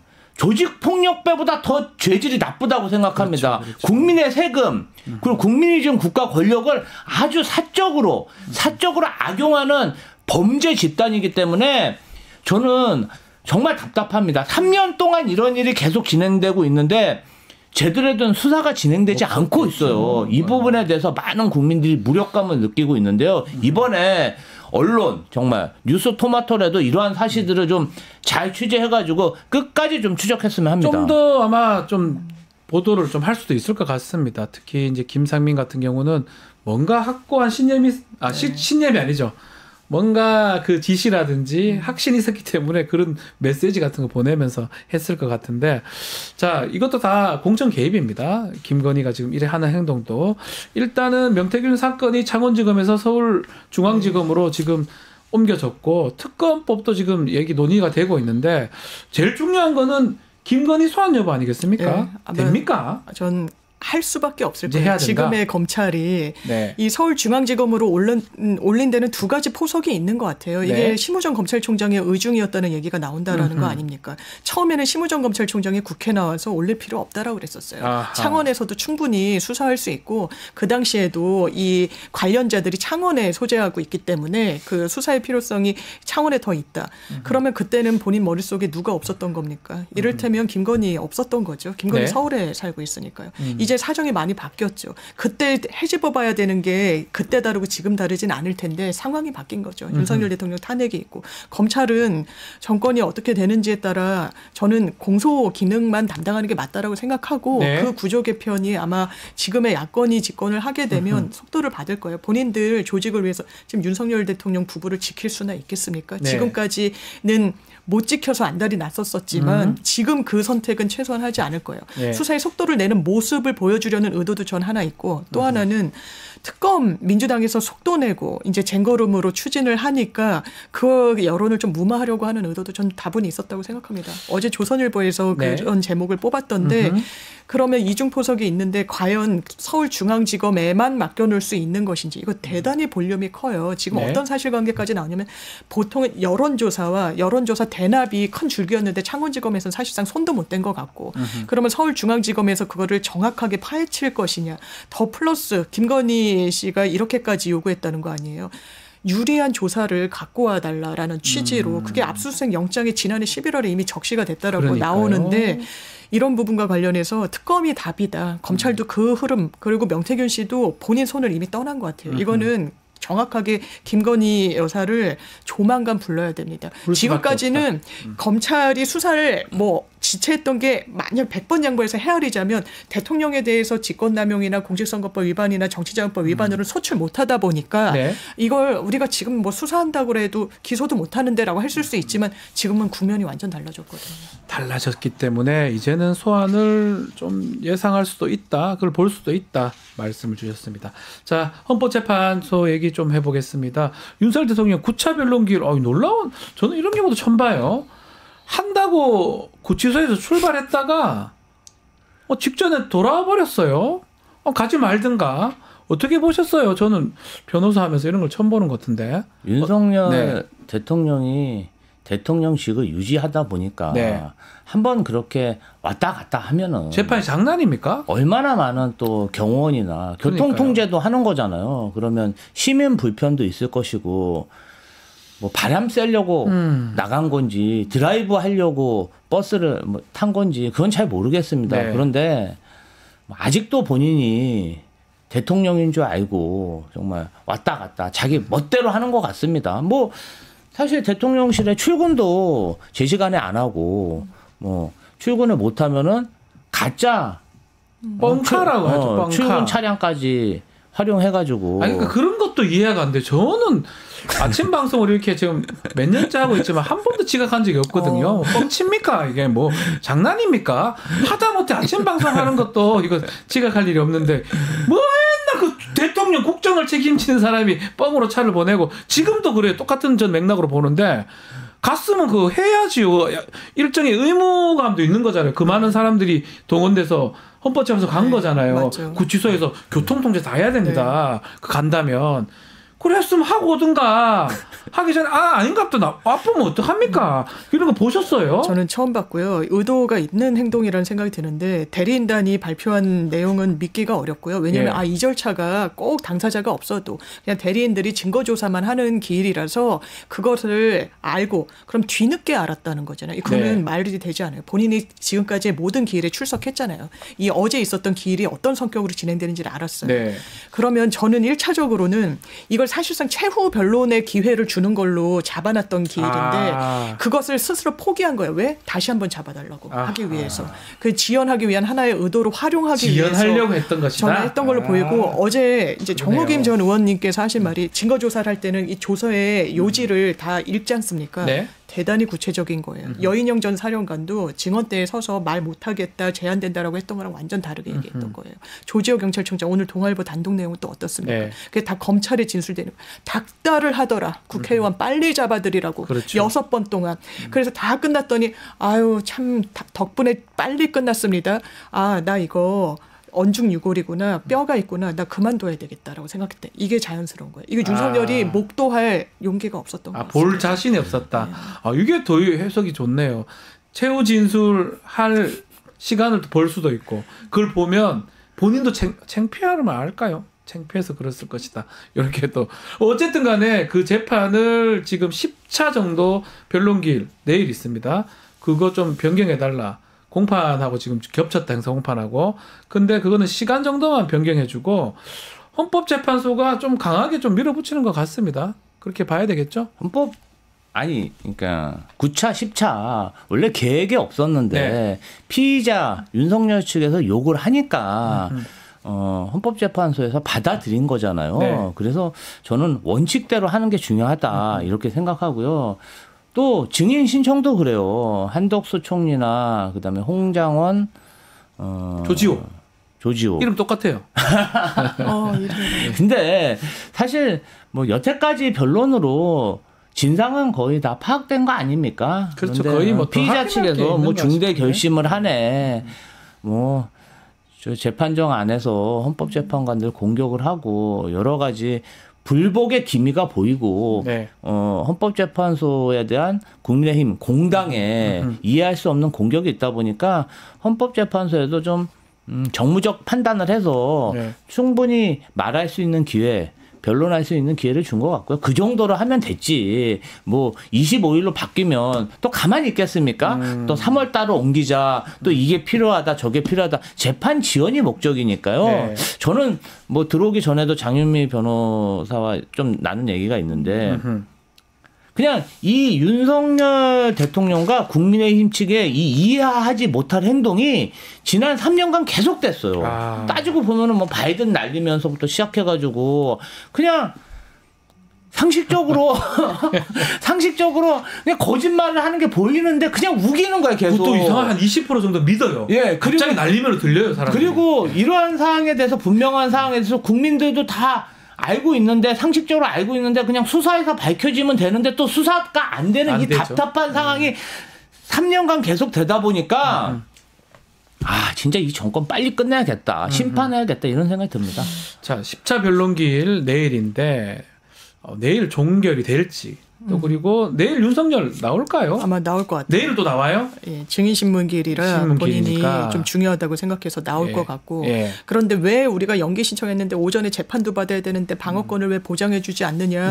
이게 자승자박인 게 이런 거예요. 조지호 경찰청장 지금 혈액암 투병 중입니다. 그러니까 이번에도 불출석 사유서 냈다라고 하는데 강제로라도 끌어와 주세요라는 게 윤석열 대리인 측의 주장 내용이었어요. 구인영장도 냈더라고요. 그러니까 이 재판부에서 그래 연기해달라고 당신들이 구인해달라고 해서 우리가 구인 촉탁해놨는데 검찰에 그럼 어쩔 거야? 이렇게 자승자박이 되는 거예요. 전략도 없고 뭣도 없다. 증거조사 왜 형사기록을 그대로 펼쳐놓느냐라고 이야기를 하는데요. 어제도 헌법재판관이 이야기를 했지만 이해할 수 있었는데 그 기간 다 도과했잖아. 왜냐하면 이제 형사소송법에 증거 조사와 관련해서 이해할 수 있는 절차가 있고 준용이 되다 보니까 할 수도 있었는데 뭐 몰랐는지 안 했는지 못 했는지 그래놓고는 왜 방어권 보장해주지 않느냐라고 이야기를 하는 거예요. 이미 이 재판의 귀결점은 저는 명백하다고 보고 저는 사실상 내일 재판이 정말 마지막일 겁니다. 사실상? 만약에 한다면 한기일 정도를 그럼 마지막으로 하고 싶은 말 해보세요. 25일 정도 되겠죠. 그러면 3월 중순 전에는 전 반드시 결론이 날 것이다. 그 지금 조지호 청장 얘기를 했는데 조지호 청장 지금 몸이 매우 안 좋습니다. 매우 안 좋은 상황인데도 본인도 재소 불출석 2번 불출석했죠. 의견서 내서. 근데 결국은 구인장 집행해달라라고 이제 헌법적으로 요청을 했는데 저는 윤석열 측에서 조지호 청장을 왜 자꾸 부르고 싶은 건가요? 그게 궁금하거든요. 유리한가요, 그게? 윤석열 대통령이 조지호 청장의 진술, 이것의 신빙성을 깨려고 현장에 나오면은 직접 질문은 못하지만 표정, 눈빛, 도리도리로 뭔가 조지호 청장의 진술을 좀 흔들려고 하는 것 같습니다. 될까요, 근데? 저는 잘 안 된다고 생각하고요. 제가 좀 안타까운 건 뭐냐면은 윤석열 대통령과 그 변호인들이 하는 그 행태가 지금 우리가 헌법재판소에서 탄핵 심판하고 다루는 게 대한민국 탑티어 최고 권력자의 직을 유지할 것인가 말 것인가 이것에 대한 재판이잖아요. 그 재판이에요. 근데 그 재판. 지금 하는 행태를 보면은요. 그냥 조직폭력배 범죄 영화 그 법정 영화를 보는 것 같아요. 맞아요. 그러니까 범죄를 저지르다가 모두 발각된 조직폭력배들이 재판정에 나와서 부하들하고 싸우는 거예요. 네가 했잖아. 당신이 지시했잖아. 아니 이게 대한민국 최고 권력자, 리더, 지도자들이 소환되는 대상들 지금 싸우고 있는 대상들도 보면요. 대통령, 네. 특전사령관, 경찰청장 이런 국방부 장관, 행안부 장관 이런 사람들이 와가지고 맞아요. 제가 진짜 네, 맞아요. 국민의 한 사람으로서 너무 망신스러운 거예요. 아니 진짜 이름만 대통령이고 국방부 장관이고 경찰청장이지 하는 행태는 그 비열하고 배신이 난무하는 조직폭력배들의 모습과 똑같아요. 아니 자기들이 작당해가지고 계엄 저질러 놓고 이제 와갖고 나는 명령을 안 내렸다. 나는 들었다. 이게 정말 국민들에게 보여줄 그 행태입니까? 그러니까 헌법재판소에서 이루어지는 모습들을 보면서 국민들이 뭘 느낄까요? 형사재판이 아닙니다. 지금 말씀처럼 저기 대통령직에 있는 게 맞냐, 파면한 게 맞냐, 그것을 보는 자리이기도 하고, 그것을 지금 보고 있는데도 저렇게 따지고 있고, 그러니까 저는 조지호 청장이 나와서 지금 건강 상태도 그런데 저 사람이 진술한 바도 너무 많아요. 맞아요. 오늘 또 네, 동아일보 단독 보도가 있었죠. 6번이나 아마 전화했고 너무 닥달했다. 그 얘기를 했었는데 이 사람이 그 와가지고 막 온다면 뭐 출석을 한다면 와가지고 윤석열한테 유리한 얘기를 하겠습니까? 그러니까요. 정신 좀 차리세요, 진짜로. 정말 사건에 집중해서 본다면 제가 그쪽 대리인이라면 네. 당연하지만 증인으로 부르지 않을 거예요. 왜냐하면 그렇죠. 적대 증인을 부를 때는 정말 이 신빙성을 깰 자신이 있거나 그러니까요. 아니면 못 부르는 거예요. 왜냐하면 너무 생생하게 선서하고 재판관들 앞에서 이야기하는 거예요. 네. 매우 구체적으로 본인의 체험 사실을 대단히 불리하거든요. 근데 왜 불렀을까? 이건 윤석열 대통령 당사자가 부르자고 막 부득불 그러면 대리인도 그걸 막을 수는 없는 거예요. 저는 네. 지금 조지호도 그렇고 한덕수 총리도 네. 그렇고요. 본인이 홍장원 더더욱 네. 홍장원을 왜 부릅니까? 이 말싸움에 이길 수 있습니까? 해체하기니까. 홍장원 지금 언론에 얘기한 거 홍장원 천창 얘기 들어보면 가면 더 네. 박살날 것 같은 윤석열. 네, 네, 네. 그러니까 저도 개인적으로 생각했을 때는 대리인단이 이 부르자고 했기보다는 본인이 부득불 주장을 하니까 어쩔 수 없이 불러준 거 아니냐는 생각이 드는데 의지가 대단히 강하고 그러니까 본인이 막 신문에 직접 나서려고 했던 네. 건데 본인이 하고자 했던 건 사실상 유도신문으로 어쨌든 번복시키고자 했던 건데 네. 재판부가 안 된다고 그랬던 거 아닙니까? 네. 평의했을 때 이 비공개 평의에서 너무 이거 유도신문을 유도한다. 김용현 전 장관 자기 얘기 왜 다 바꿨어요? 기억나죠? 그때 그랬잖아요. 그러니까 기억나네요. 이제 나요. 이런 식의 증언 투성이었거든요. 네. 이거는 완전히 오염시키는 거예요. 그걸로 번복하려고 했지만 그거 무산된 겁니다. 네. 그렇기 때문에 3명이 나오잖아요. 조지호, 홍장원, 한덕수 다 지금 국면에서는 적대 증인이에요. 그렇죠. 이거는 더 속도를 그리고 재판관들의 확신을 굳혀주는 증인들로 기능할 겁니다. 아니 이 와중에 뭐 지금 지난 재판에는 심판의 탄핵 심판 변론기일에서는 변호사가 나가버렸어요. 막 우기다가 말도 안 되는 얘기를 계속 하다가 나가는 것도 저는 거의 아니거든요. 제가 보면은 이 네. 시국에 제일 냉정한 사람은 김건희 씨하고 최은순 씨인 것 같아요. 아, 두 사람은 좀 유명하네요. 변호사비 좀 써서 제대로 된 변호사 좀 구해가지고 하면 좋을 텐데 돈을 내는지 안 내는지는 아직 알 수는 없지만요. 아니 누가 봐도 뭐 진짜 공짜로 하는 거다. 네, 누가 봐도 뭐 돈을 충분히 내서 유능한 변호사를 구한 것 같지는 않잖아요. 본인의 어떤 홍보를 하려고 하는 건지 정치적 야망을 위해서 변호를 하는 건지 모를 정도로 윤석열 대통령한테는 불리한 그런 변호 활동을 하고 있는 것으로 보이고요. 이렇게 보시면 될 것 같아요. 윤석열 대통령은 법정에서 본인의 어떤 탄핵 심판에 유리한 그런 전략보다 네. 딱 하나의 기준이 있습니다. 뭐가 있죠? 나한테 충성해? 그러면 내가 끝까지 챙겨줄게. 나한테 충성하지 않아? 그럼 내가 어떤 방법, 수단 방법을 가리지 않고 내가 너를 괴롭히겠어. 이것을 법정에서도 똑같이 하는 거예요. 홍장원, 내가 믿고 전화했는데 감히 나를 배신해? 내가 지금 너한테 해코지 할 건 없지만 법정에서라도 불러갖고 너를 우리 지지자들이 해코지하고 잡혀찍게 할 거야. 그런 조지호 마찬가지. 다 마찬가지입니다. 조지호, 홍장원, 그다음에 국무총리 한덕수. 내가 당신을 믿고 국무총리까지 시켜줬는데 감히 국무회의가 아니고 계엄 간담회라고 해? 나한테 불리한 진술에 도저히 참을 수 없어. 불러들여서 내가 내 지지자, 나는 비록 보복할 수 없지만 나를 따르는 그 법원을 침탈했던 그 폭도들, 이런 사람을 통해서 내가 좌표를 찍고 해코지를 하겠어. 그러니까 일종의 이 사람은요, 저는 어떻게 보면요, 사람들에 대해서 굉장히 가스라이팅을 해가지고 자기한테 복종시키는 그런 아주 위험한 성향을 가진 사람입니다. 그러니까 상식적인 그런 마인드로 보면요, 이 사람 왜 저럴까? 그게 아니죠.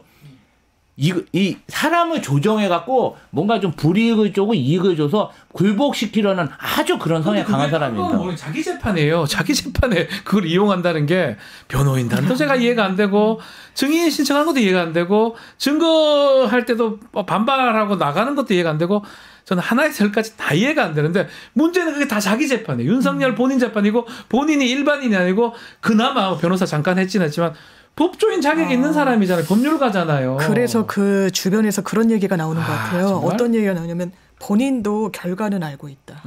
법조인으로서 이건 파면을 면하기 어렵다. 네. 그러면 어떤 선택을 해야 될 것이냐. 어차피 흐름을 꺾을 수는 없는데 네. 그러면 정말 본인에게 적대적인 진술을 남기는 사람들을 좌표를 찍거나 네. 그걸 지지층한테 사실상 호소하거나 하는 전략밖에 없으니까 사건 자체는 이미 좀 좋은 결과는 없을 거다. 그럼 장외전을 펼쳐야겠다. 그것도 재판정을 활용해가지고 이런 전략이라면 지금의 상황이 어느 정도 맞네요. 이해는 되는 것 같습니다. 자, 지금 좀 전에 말했지만 가장 이렇게 냉정한 사람들 김건희를 꼽아 주셨어요. 우리 김지호 대변인이. 면회도 지금 안 간 거 아닙니까? 네. 그 가족들이면 면회는 가는데 어떻게 면회도 안 갈 수가 있죠? 그렇죠. 근데 김건희에 딱 걸려 있긴 한데 김건희가 걸려 있는데 문제가 김성훈 경호차장이 계속 문제가 됩니다. 앞을 막는 것처럼 보이고 아니 구속영장이 세 번째 지금 반려 불청구 기각 결국은 검찰이 그걸 세 번이나 막았어요. 뭔데요, 김성훈이가 막는 게 맞아요? 그 김성훈 경호차장, 이광호 경호본부장이 지금 구속이 안 되는 이 상황이 네. 그 보수 진영에서 약탈을 하고 폭력 소요를 일으키는 빌미가 된다고 생각합니다. 이분들이 처음에 용산 대통령 관저에서 공권력을 우습게 보고 그렇죠. 막고 막 기관총 들고 설치고 이래가지고 지금 서부지방법원에 폭력 소요가 해도 된다. 이러한 생각을 가지고 지금 막 계속 나라가 혼란스러운 거잖아요. 네. 그러면 당연히 공권력을 정말 악용한 이 사람은요. 구속이 돼야 맞습니다. 우리가 다 전 국민이 다 봤잖아요. 네. 근데 검찰에서 이 사람들에 대해서 3번씩이나 구속영장을 반려했다. 아니 법원에 한번 판단을 받게 해도 되고. 아니, 법원에서 기각하는 거야 뭐라 합니까? 그리고 온 국민의 그런 관심이 있는 사항에 대해서 안면 몰수하고 3번이나 반려했다는 자체는 김성훈이 관리하는 그 대통령실 그리고 비아폰 서버에 검찰과 관련된 내란 관련해갖고 중요 정보 중요 증거가 있고 이것을 지금 상황에서 감추기 위해서 김성훈을 검찰에서 철저히 보호하고 있다. 그런 면에서 보면은 검찰이 정말 숨기고 싶은 것이 김성훈 손 아래 있고 아마 그것을 숨기기 위해서 김건희는 제물로 바칠 가능성도 있다. 저는 그렇게 봅니다. 지금 말씀대로라면 정말 저 처음 봤거든요. 검찰이 이렇게 무리해서 일개 검사 한 명이 이 3번이나 이걸 기각할 리는 없는데 결국은 검찰총장이나 이게 작동한다고 보면 검찰 입장에서 매우 중요한 것 같아요. 넘어가면 큰일 난다. 왜냐하면 김성훈이 뚫리면 검찰이 뚫린다는 인식이 있는 거예요. 말씀 주신 것처럼 이게 워딩 중에 또 조사 내용 중에 정성우 방첩사 1처장이요. 네. 이렇게 이야기합니다. 그날 계엄 당일날 이 방첩 그 계엄군들이 성관위에 가잖아요. 여인영으로부터 이런 걸 들었다는 거예요. 야, 이 성관위에 국정원이랑 검찰 올 거야. 근데 그걸 검찰이 공소장에 뭐라고 넣냐면요. 검찰이라고 쓰지 않아요. 수사기관이라고 써요. 네.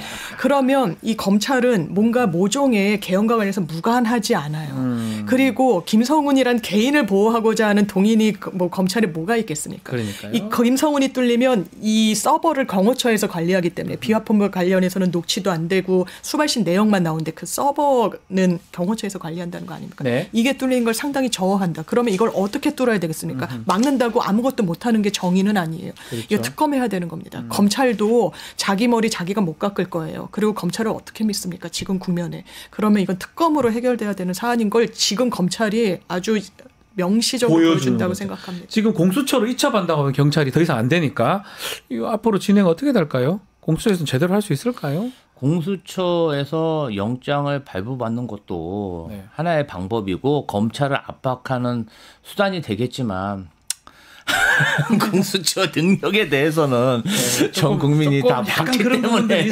갑자기 공수처에 이첩한다 그러니까 저희도 살짝 잘 될까 하는 의구심이 좀 생깁니다. 혹시 예. 웃으십니까 또? 예. 아니 근데 좀 뭐 하여튼 뭐 체포 국면에 다 그 네. 능력에 대해서 봐서 좀 근데 어쨌든 간에 네. 뭐 공수처 통해서 체포도 하고 구속도 된 거잖아요. 구속영장 또 된 거니까 뭐 검찰이 어쨌든 그래 된 거니까. 사실 이제 특검이 이래서 빨리 특검이 도입돼야죠. 필요하다. 그러니까 네. 지금 사실은 군 관련해가지고 잘 뭔가 파악이 된 것 같지만 알고 보니까 지금도 수사가 미진한 게 너무 많고 그러니까요. 그다음에 대통령실 그 쪽지를 작성한 사람이 도대체 누군가 할 게 많아요. 이것도 밝혀지지 않았고 이거 뭐 지금 이거 우리 메모지나 이런 거 쪽지 그렇죠. 8번 나와 있는데 지금 보면 이 손발들 특전사령관 뭐 수방사령관 경찰 그 군인들은 다 지금 잡혀 들어가가지고 구속 기소되고 했는데 머리 부분 비서 부분 이거는 지금 하나도 안 잡혀있거든요. 그렇죠. 요게 지금 김성훈이가 맡고 있는 거 아니냐 저는 네. 개인적으로 네. 비아폰이 뭔가 전화가 왔네요. 알겠습니다. 마무리를 좀 하도록 하겠습니다. 자 이슈합 오늘 여기서 마무리를 하겠습니다. 김지호 장유미 두 분 감사합니다. 고맙습니다. 감사합니다.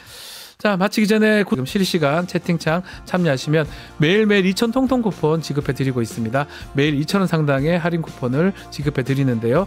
채팅창 링크에 있는 통통모래에 가입하시고 회원 고유번호 코드 실시간 채팅창에 한번 붙여넣기 하시면 이벤트 참여하실 수가 있고요. 댓글을 달면 5번까지 참여할 수 있습니다. 5,000 통통 쿠폰 드리겠습니다. 더보기란 참고해 주시면 되고요. 이어서 2부 뉴스 인사 프라임 박주민 의원과 대담 준비되어 있으니까요. 어디 가지 마시고 조금만 기다려 주십시오.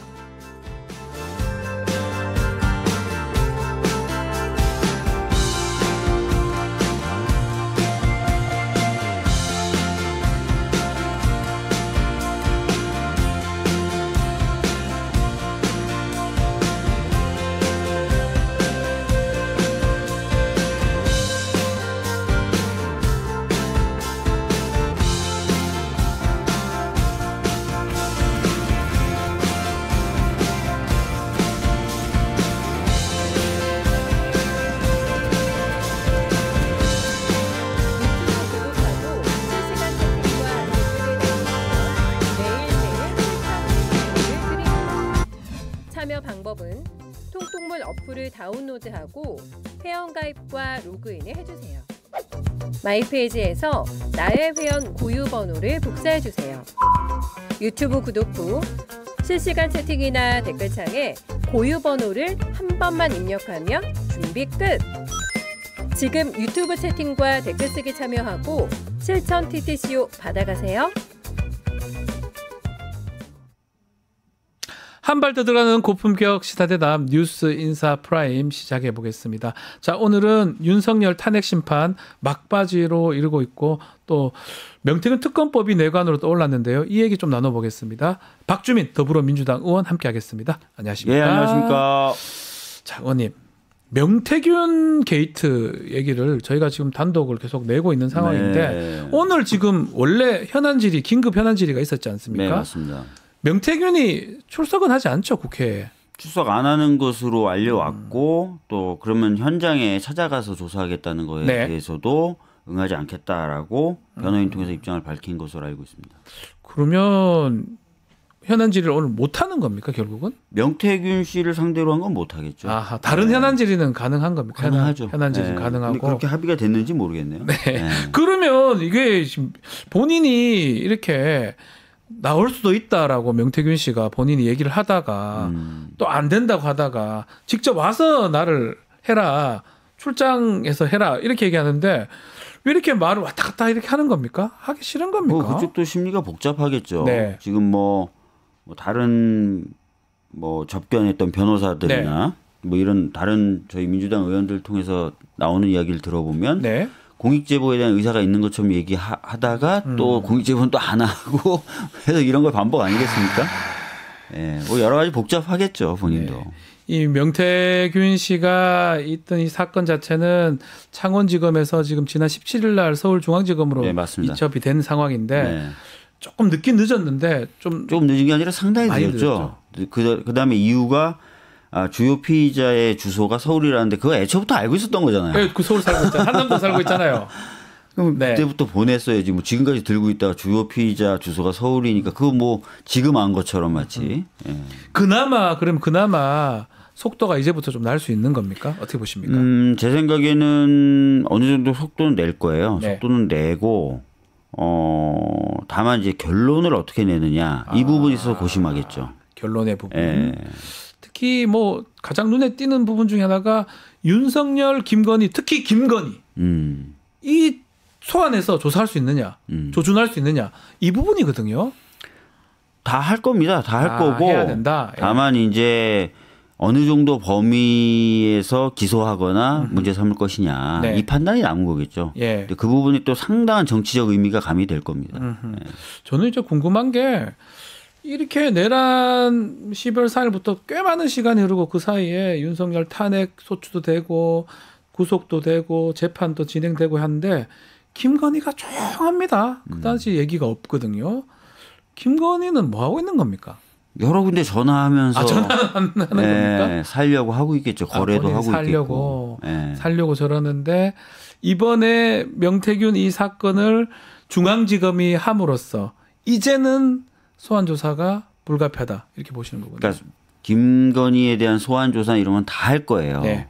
근데 아까 말씀드렸던 것처럼 최종적으로 누구를 문제 삼을 것이냐 검찰이 이 부분에 대해서는 검찰이 고심을 할 거고 그 고심과 그 이후에 내릴 결론에는 상당한 정치적 의미가 가미될 거고 네. 방금 전에 제가 밖에서 들었지만 네.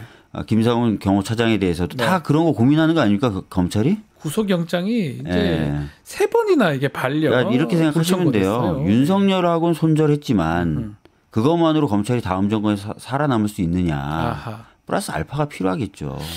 그럼 그 플러스 알파를 어디서 어떻게 구하느냐 이 부분에 대한 고민이 있겠죠 검찰. 그러면 됩니까 검찰이? 원래 안 되지만 계속 그렇게 해왔잖아요. 대표적인 사람이 저기 뒤에 있네요. 뒤에 나오네요. 제 뒤에 지금 뭐 뒷모습이 나오는데 네. 그래서 의원님이나 민주당 주장은 특검법이 통과돼야 된다 이렇게 주장하시는 그렇죠. 거군요. 왜냐하면은 굉장히 이제 중요한 의미를 네. 가지는 수사들이에요. 내란에 대해서도 그렇고. 네. 대통령 또는 대통령 부인의 공천 개입을 비롯한 선거 개입 다 민주주의 수호란 입장에서 보면 맞습니다. 헌법 질서 수호란 입장에서 보면 매우 중요한 수사인데 이 수사가 지금 돌아가는 꼴이 결과적으로 검찰의 정치적인 고려 여기에 따라 크게 좌우될 것처럼 보이잖아요. 방금도 말씀드렸지만 명태균 관련된 사건도 뭐 포렌식 결과 보고서 넉 달 붙잡고 있었죠. 넉 달을 붙잡고 있었어요. 예. 황금폰이라는 것도 그렇게 뭐 입수해야 된다 했는데 들고 갖고 있었어요. 꽤 됐는데 거짓말을 다 했어요. 아무런 조치를 안 할 뿐만 아니라 이제 와서 터무니없는 이유로 마치 지금 한 것처럼 주요 피의자 주소가 서울이네 이러면서 서울로 보내는 그런 모습들 또 방금 말씀하셨던 것처럼 아까 전에 얘기하셨던 것처럼 경호차장에 대한 영장 계속 반려하죠. 엄청나게 지금 정치적 고려를 하는 거예요. 요거는 그러면 그 개개인 검사가 판단하기보다는 그 위에서 판단한다고 보는 게 맞습니까? 그러니까 남상권 변호사라는 그 명태균 씨 변호인도 입장을 그렇게 밝혔죠. 처음부터 이 사건의 주인 검사는 검찰총장이었다. 그러니까 그런 느낌을 본인들도 계속 받았다는 거죠. 네, 직접 하시고 지금 있다. 총장이. 보이는 행보들도 그렇게밖에 해석이 될 수밖에 없는 그런 행보들을 검찰이 보이고 있는 거잖아요. 네, 그 지금 명태균이 공개한 복기록입니다. 좀 애매하긴 해. 통화 복기록이니까 본인이 통화해서 이게 적은 거라고 봐야 되는데 김상민 얘기가 나옵니다. 김상민 전 검사 얘기가 나오는데 그 내용의 주된 취지는 김건희가 명태균한테 전화해서 김상민을 창원 의창에 공천받게 도와주라. 이 내용이거든요. 맞아요. 이 내용은 어떻게 봐야 됩니까 우리가? 그러니까 첫 번째 저희가 좀 해명하고 밝혀봐야 될 게 그럼 도대체 김상민은 김건희한테 어떤 의미 있는 존재였는가 이걸 먼저 밝혀봐야 돼요. 근데 이제 제가 이제 지지난번 국감 때 이 김상민이 지역 주민들에게 뿌린 문자를 제가 확보해서 공개하셨잖아요. 이런 사람이 깜짝 있다. 놀랐어요. 이런 사람이 있다라고 했고 결과적으로 문제가 이제 크게 됐고 그것 때문에 뭐 검찰 내부에서는 징계, 그다음에 결과적으로 그게 크게 영향을 미쳤는지 모르지만 공천에서는 탈락을 했죠. 근데 그때도 저는 궁금했던 게 얘가 현직 검사가 뭔가 과감하게 그죠? 창원에 지금 있지도 않으면서 그리고 현직에 있는데 출판 기념회를 막 하고 열고 솔직히 말해서 정신 나갔나 이 생각 저는 했거든요. 그렇죠. 약간 보도를 보고 약간 왜 저러지? 좀 이상한 사람 아니야? 망상 장애가 있나? 근데 심지어는 이 사람이 그렇게 공천에 탈락하는데 국정원에 좋은 자리에 가요. 그 뭐지? 이 사람이 도대체 어떤 뒷배가 있는 거지 했더니 이 김건희 씨가 있었다는 거고. 확신 있으니까 이런 걸 한 거잖아요. 그럼 김건희 씨하고 이 사람의 관계는 뭐지? 이게 또 궁금해졌는데 명태균 씨가 밝힌 복기록에는 뭐 조국 수사 때 공을 했다라고 했는데 오늘 뉴스토마토가 단독을 했더만요. 고발사주 사건에서 기여를 한 거예요. 우리가 이제 고발사주 사건을 다룰 때 이 고발사주를 통해서 이익 볼 수 있는 사람이 그 고발장에 적시돼 있잖아요. 검찰 작성으로 추정되는 고발장에 윤석열, 김건희, 한동훈. 세 사람. 그러니까 그때 공을 세운 거고 덕을 본 김건희 입장에서는 챙겨줘야 되는 사람이죠. 입을 막아야 될 필요도 있는 거고. 김상민이 본인이 이제 검색을 하고 제보자 X 뭐 그런 내용들이 재판 과정에 드러납니다. 그래서 연관성이 있는 게 아니냐. 그래서 챙기려고 했다. 그죠. 조국 수사도 수사지만. 고맙기도 하지만 이 사람이 말을 하면 다 소위 말하는 전문 용어로 뽀록이 나는 거거든요. 그렇잖아요. 이게 검사들이 그러네요. 작업을 했고 누구 지시를 했고가 뽀록이 나는 거잖아요. 걸린다는 거잖아요. 그렇죠. 이러면 패턴은 비슷한 것 같아요. 지금 이종석 호주 보내는 거. 그리고 무슨 행정관들 어디 뭐 감사나 이런 좋은 자리 보내는 거. 다 뭔가 이 사람들이 다르게 얘기해 보면 큰일 날 수 있는 상황을 막기 위해서 보내는 패턴들이 계속 있었던 것 같습니다. 그러니까 사실은 부정하고 부패한 그리고 정말 이 나쁜 권력은요. 센 거 같지만 약해요. 제일 약하네요. 뭔가 계속 막아야 되니까 챙겨주지 않으면 금방 무너져요. 그러니까 이상한 인사들도 계속 하는 거고 이상한 조치들도 하는 거. 그러면서 나라가 망가지는 거거든요. 이것도 보세요. 현직 검사가 막 진짜 다른 공무원들 기강을 잡아야 될 현직 검사가 배째라식으로 막 하잖아요. 그래도 좋은 자리가. 그럼 공무원들 입장에서는 뭘 보고 배우겠습니까? 그러니까요. 근데 이게 다 보니까 입을 막아야 되고. 이제 뭔가 대가를 줘야 되고. 국정원에 보낸 것도 또 다른 입막음 차원에서 보냈을 것이다. 이렇게 보시는 좋은 거군요. 자리 계속 보내야 되는 이유가 뭐냐고. 저 너무 좋아서가 아니고 너무 필요한 인재라서가 아니고 그게 보내야지만 입을 막을 수 있다. 자기가 은혜를 입었으니 도움을 받았으니 이걸 갚는다는 차원도 있겠지만 진짜 이 사람이 입 한 번 열면 다 끝나니까. 다 끝나는 거잖아요. 똑같은 패턴이 계속 반복되고 있어요. 이 정권에서는. 그러니까요. 그래서 아마 우리 박주민 의원님 그거를 좀 지적을 안 해주셨으면 몰랐을 건데 사실은 얘기를 해주셔가지고 이제 다 보도가 되고 아마 김상민 이 사람은 그래서 국회의원이 안 됐겠죠. 뭐 그런 아마 저를 원수로 알고 알겠습니다. 자, 지금 또 명태균 관련해서 또 문제되는 게 지자체장들이 좀 한 명씩 문제되는데 일단은 서울시장 얘기를 좀 해보면 오세훈 시장 얘기입니다. 3자 회동 한 번도 한 적이 없다라고 김모 씨 중간에 있던 사람이 얘기를 했는데 어떻습니까? 지금 명태균은 몇 번 더 봤다고 계속 얘기를 하거든요. 그리고 또 뭐 보니까 여론조사 결과를 한 번도 보도한 적 없다고 했는데 오늘 여론조사 결과 명태균이 했던 거를 인용했던 것도 좀 보도가 됐습니다. 저희가 이제 페이스북 찾다 보니까 그래서 한번 저희가 SNS에 올렸는데 그걸 이제 MBC가 어제 보도를 했더라고요. 네, 맞습니다. 저희가 하필이면 그 SNS 찾아서 저희 메시지를 낸 게 12월 3일이었어요, 작년에. 그러니까 보도가 많이 안 됐죠. 네, 딱 그날이네요. 딱 그날. 하필 그날이에요. 하필 그날. 내란 날. 내란 날. 근데 이렇잖아요. 지금 뭐 쭉 나왔던 얘기가 자기가 앞서는 여론조사 결과를 요구했다라는 말이 나오고 있는 거고 본인은 뭐 그런 여론조사 결과나 등등등에 대해서 뭐 사기다 뭐 이래서 끊었다고 하는데 네. 정작 자기 그 당시 SNS에 보면 그걸 인용해가지고 인용했어요. 하잖아요. 안철수 이거 있다 내가. 네, 그랬더니 뭐 공개된 여론조사 네. 공표된 여론조사 결과 인용하는 게 뭐가 문제냐 이렇게 얘기했는데 네. 아니 자기가 이미 사기꾼이라고 판단했던 사람이 했던 여론조사를 나중에 인용한 거잖아요. 쓰면 안 되는 거 아닙니까? 그건 논리가 안 맞죠. 논리가 안 맞죠. 내가 사기꾼이라고 생각했던 사람이야. 네. 근데도 결과는 나한테 이러니까 내가 그걸 활용해? 이거 안 맞잖아요. 예. 이해할 수 없는 얘기들을 지금 계속 하고 있고, 뭐 홍준표 시장도 아들을 지금 문제가 홍준표 시장이 그래서 자신 있었나? 내 육성 나오나 봐. 네. 사실 다 아들이 소통하고 있었나? 아들이 다 그건 뭐 잘 모르겠지만 결국 막 이렇게 연관이 있다는 건 계속 나오는 거잖아요. 것 같아요. 뭐 당원 명부인가 이것도 전달됐는데 아들 통해서 지금 된 거 아니냐 이런 것도 추측이 되고, 그래서 지금 보면 이 지금 오세훈, 홍준표 뭐 여러 문제되는 사람들이 꽤 많습니다.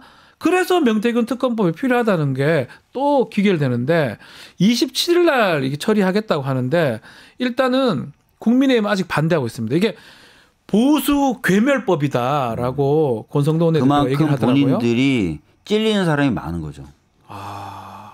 이거는 죄송한 얘기죠. 이렇게 얘기하면 자백한 거 아니에요? 그렇죠. 140명이 핸드폰에 저장돼 있다. 140명의 연락처나 그 사람들하고 주고받은 뭐 뭔가가 저장돼 있다고 얘기하기 전에 이미 권성동 원내대표가 보수 괴멸법이라고 괴멸법 얘기를 했죠. 그 얘기가 나오기 전에 미리. 그건 어느 정도 알고 있는 거 아니에요? 그러면? 그러니까 이런 얘기를 이제 원내대표가 얘기를 한다는 거는 했으니까 하지 마세요라는 것처럼 들리거든요. 아니 보통은 이렇게 얘기해요. 야 떳떳하니까 해봐. 라든지 아니면 야, 이게 너무 잘못된 법이라고 얘기를 하는 게 맞는데. 아니면 떳떳하지만 그 법은 위헌적이야 이렇게 얘기하든지. 그렇게 얘기하면 근데 너무 궁하니까 야 우리 다 죽어 안 돼.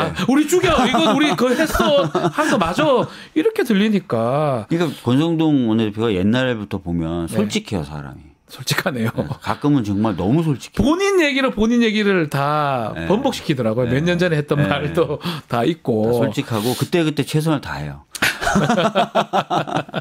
뭐 칭찬으로 들어보겠습니다. 그러니까 지금 뭐 140명이 있다는 얘기를 하기 전에 이미 이건 보수 괴멸법이다 얘기했던 거는 그만큼 관련자가 많다는 거고 특히 그중에서도 핵심적인 사람들이 많다는 거죠. 괴멸이 된다는 건 예를 들어서 저기 밑에 당원들이 관련돼 있다거나 죄송한 말씀이지만 비중 없는 사람이 관련돼 있다거나 그럼 괴멸되지 않거든요. 안 되죠.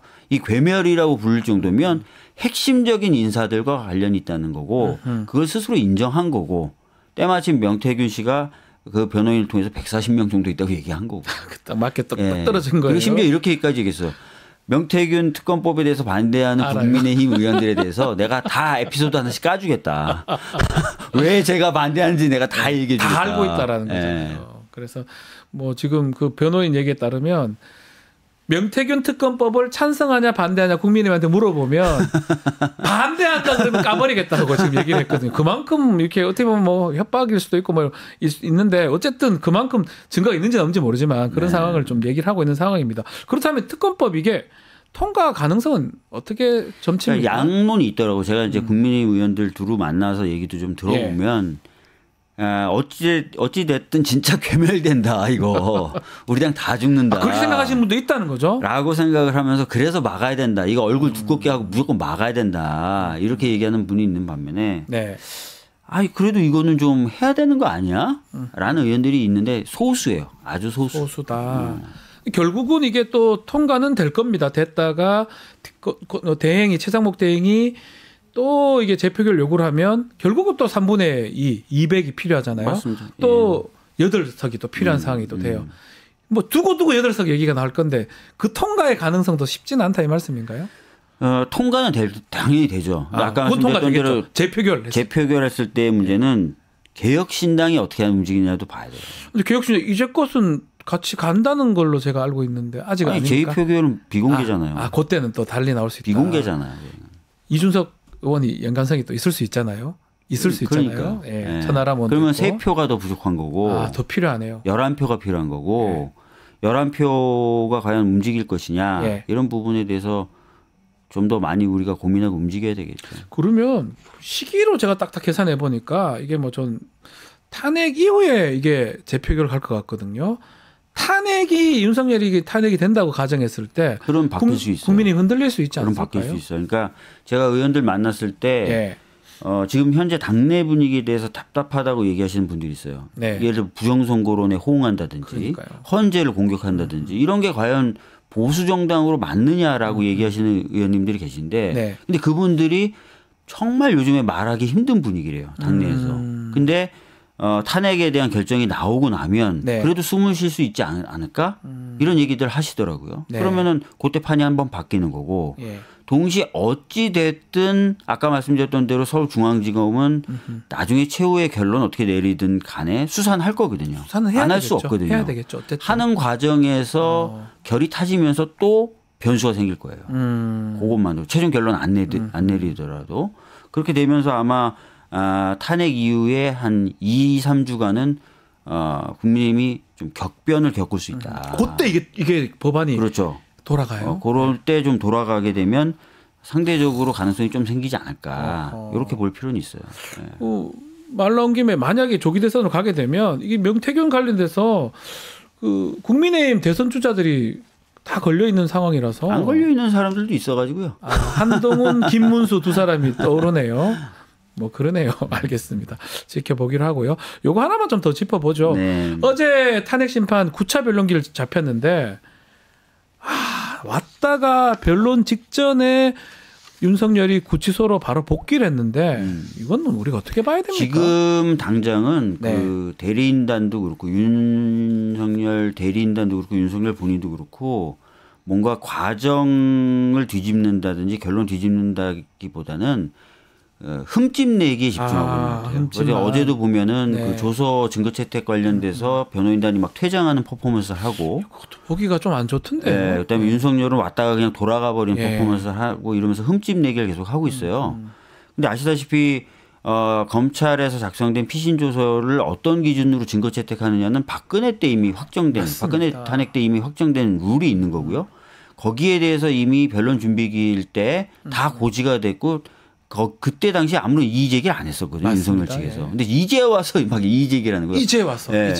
그 원칙 박근혜 때 세웠던 원칙, 변론 준비 기일 등에서 확인된 원칙대로 하고 있는 거예요. 지금 현재는. 근데 최대한 흠집을 내려고 하고 있고 네. 또 그게 어느 정도 국민의힘하고 다 어느 정도 얘기는 된 것 같아요. 그러니까 박근혜 탄핵 이후에 탄핵 결정이 나오니까 당 지지율이 쭉 빠졌거든요. 네. 12% 뭐 이때까지 쭉 빠졌어요.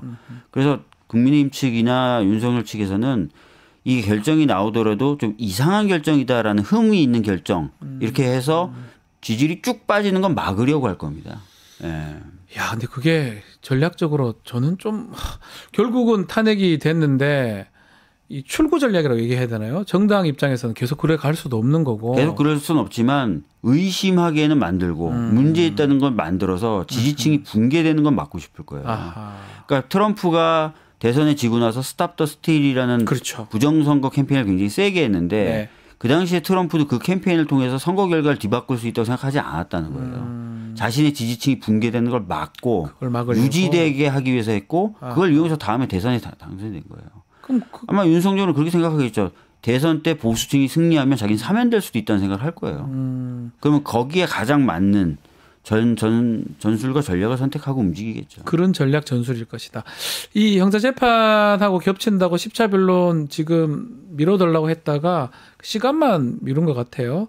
20일 내일 그대로 진행이 될 것 같은데 그러면 앞으로 향후 전개는 어떻게 될까요? 뭐 하루 정도 더 잡을까요? 11차가 있을 수 있을까요? 뭐 한 번 또는 두 번 더 잡힐 수도 네. 있다라고 전망을 하시는 분들이 좀 있더라고요.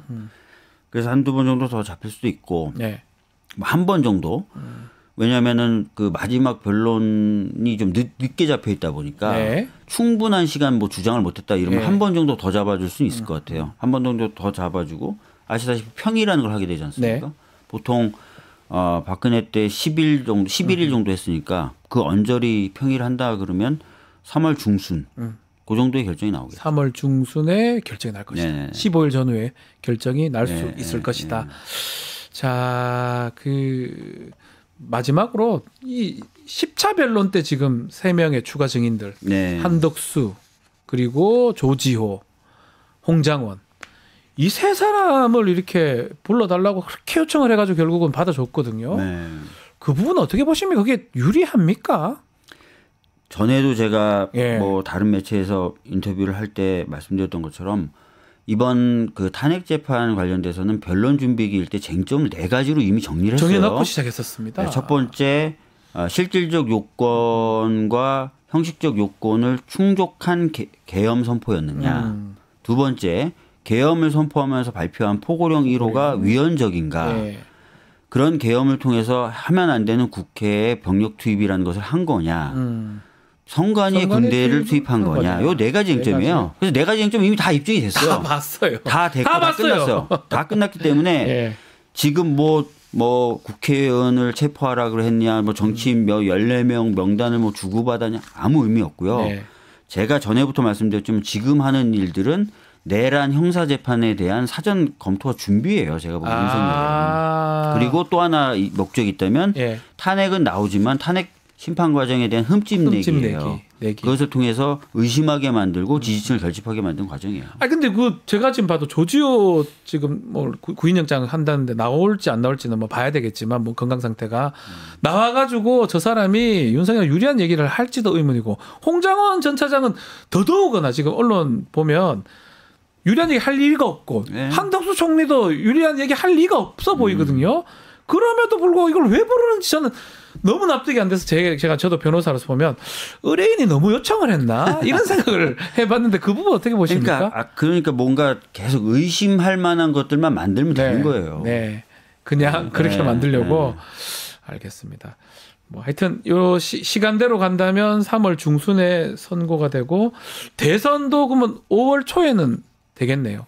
5월 60일이니까. 예. 5월 60일 안쪽입니다. 예. 60일 2년대 뭐 60일 꽉 채우죠 보통. 그러면 5월 14일이 될 가능성이 그렇죠. 있겠네요. 예. 만약 3월 중순에 된다면 예. 아니면 7일 날 될 수도 있겠고요. 7일 날 될 수도 있고. 4월 30일. 예. 근데 7일보다 아마 14일 날 5월 14일 선거일 잡기는 그때가 더 좋다는 말들은 7일 날이 아마 제가 찾아보니까 공률이 쭉 연결돼 있더라고요. 그래서 그래.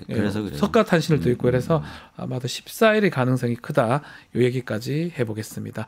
자, 지금까지 박주민 더불어민주당 의원과 함께했습니다. 오늘 말씀 감사합니다. 네, 감사합니다. 자, 내일 방송 짧게 소개해드리겠습니다. 김용남 전 의원 나오시고요. 신유진, 김필성 변호사와 함께하는 이슈 3합 준비되어 있습니다. 또 쇼미더 민심도 있죠. 내일도 많은 시청 부탁드리겠습니다. 저는 내일 아침에 다시 찾아오겠습니다. 시청해주신 여러분 고맙습니다.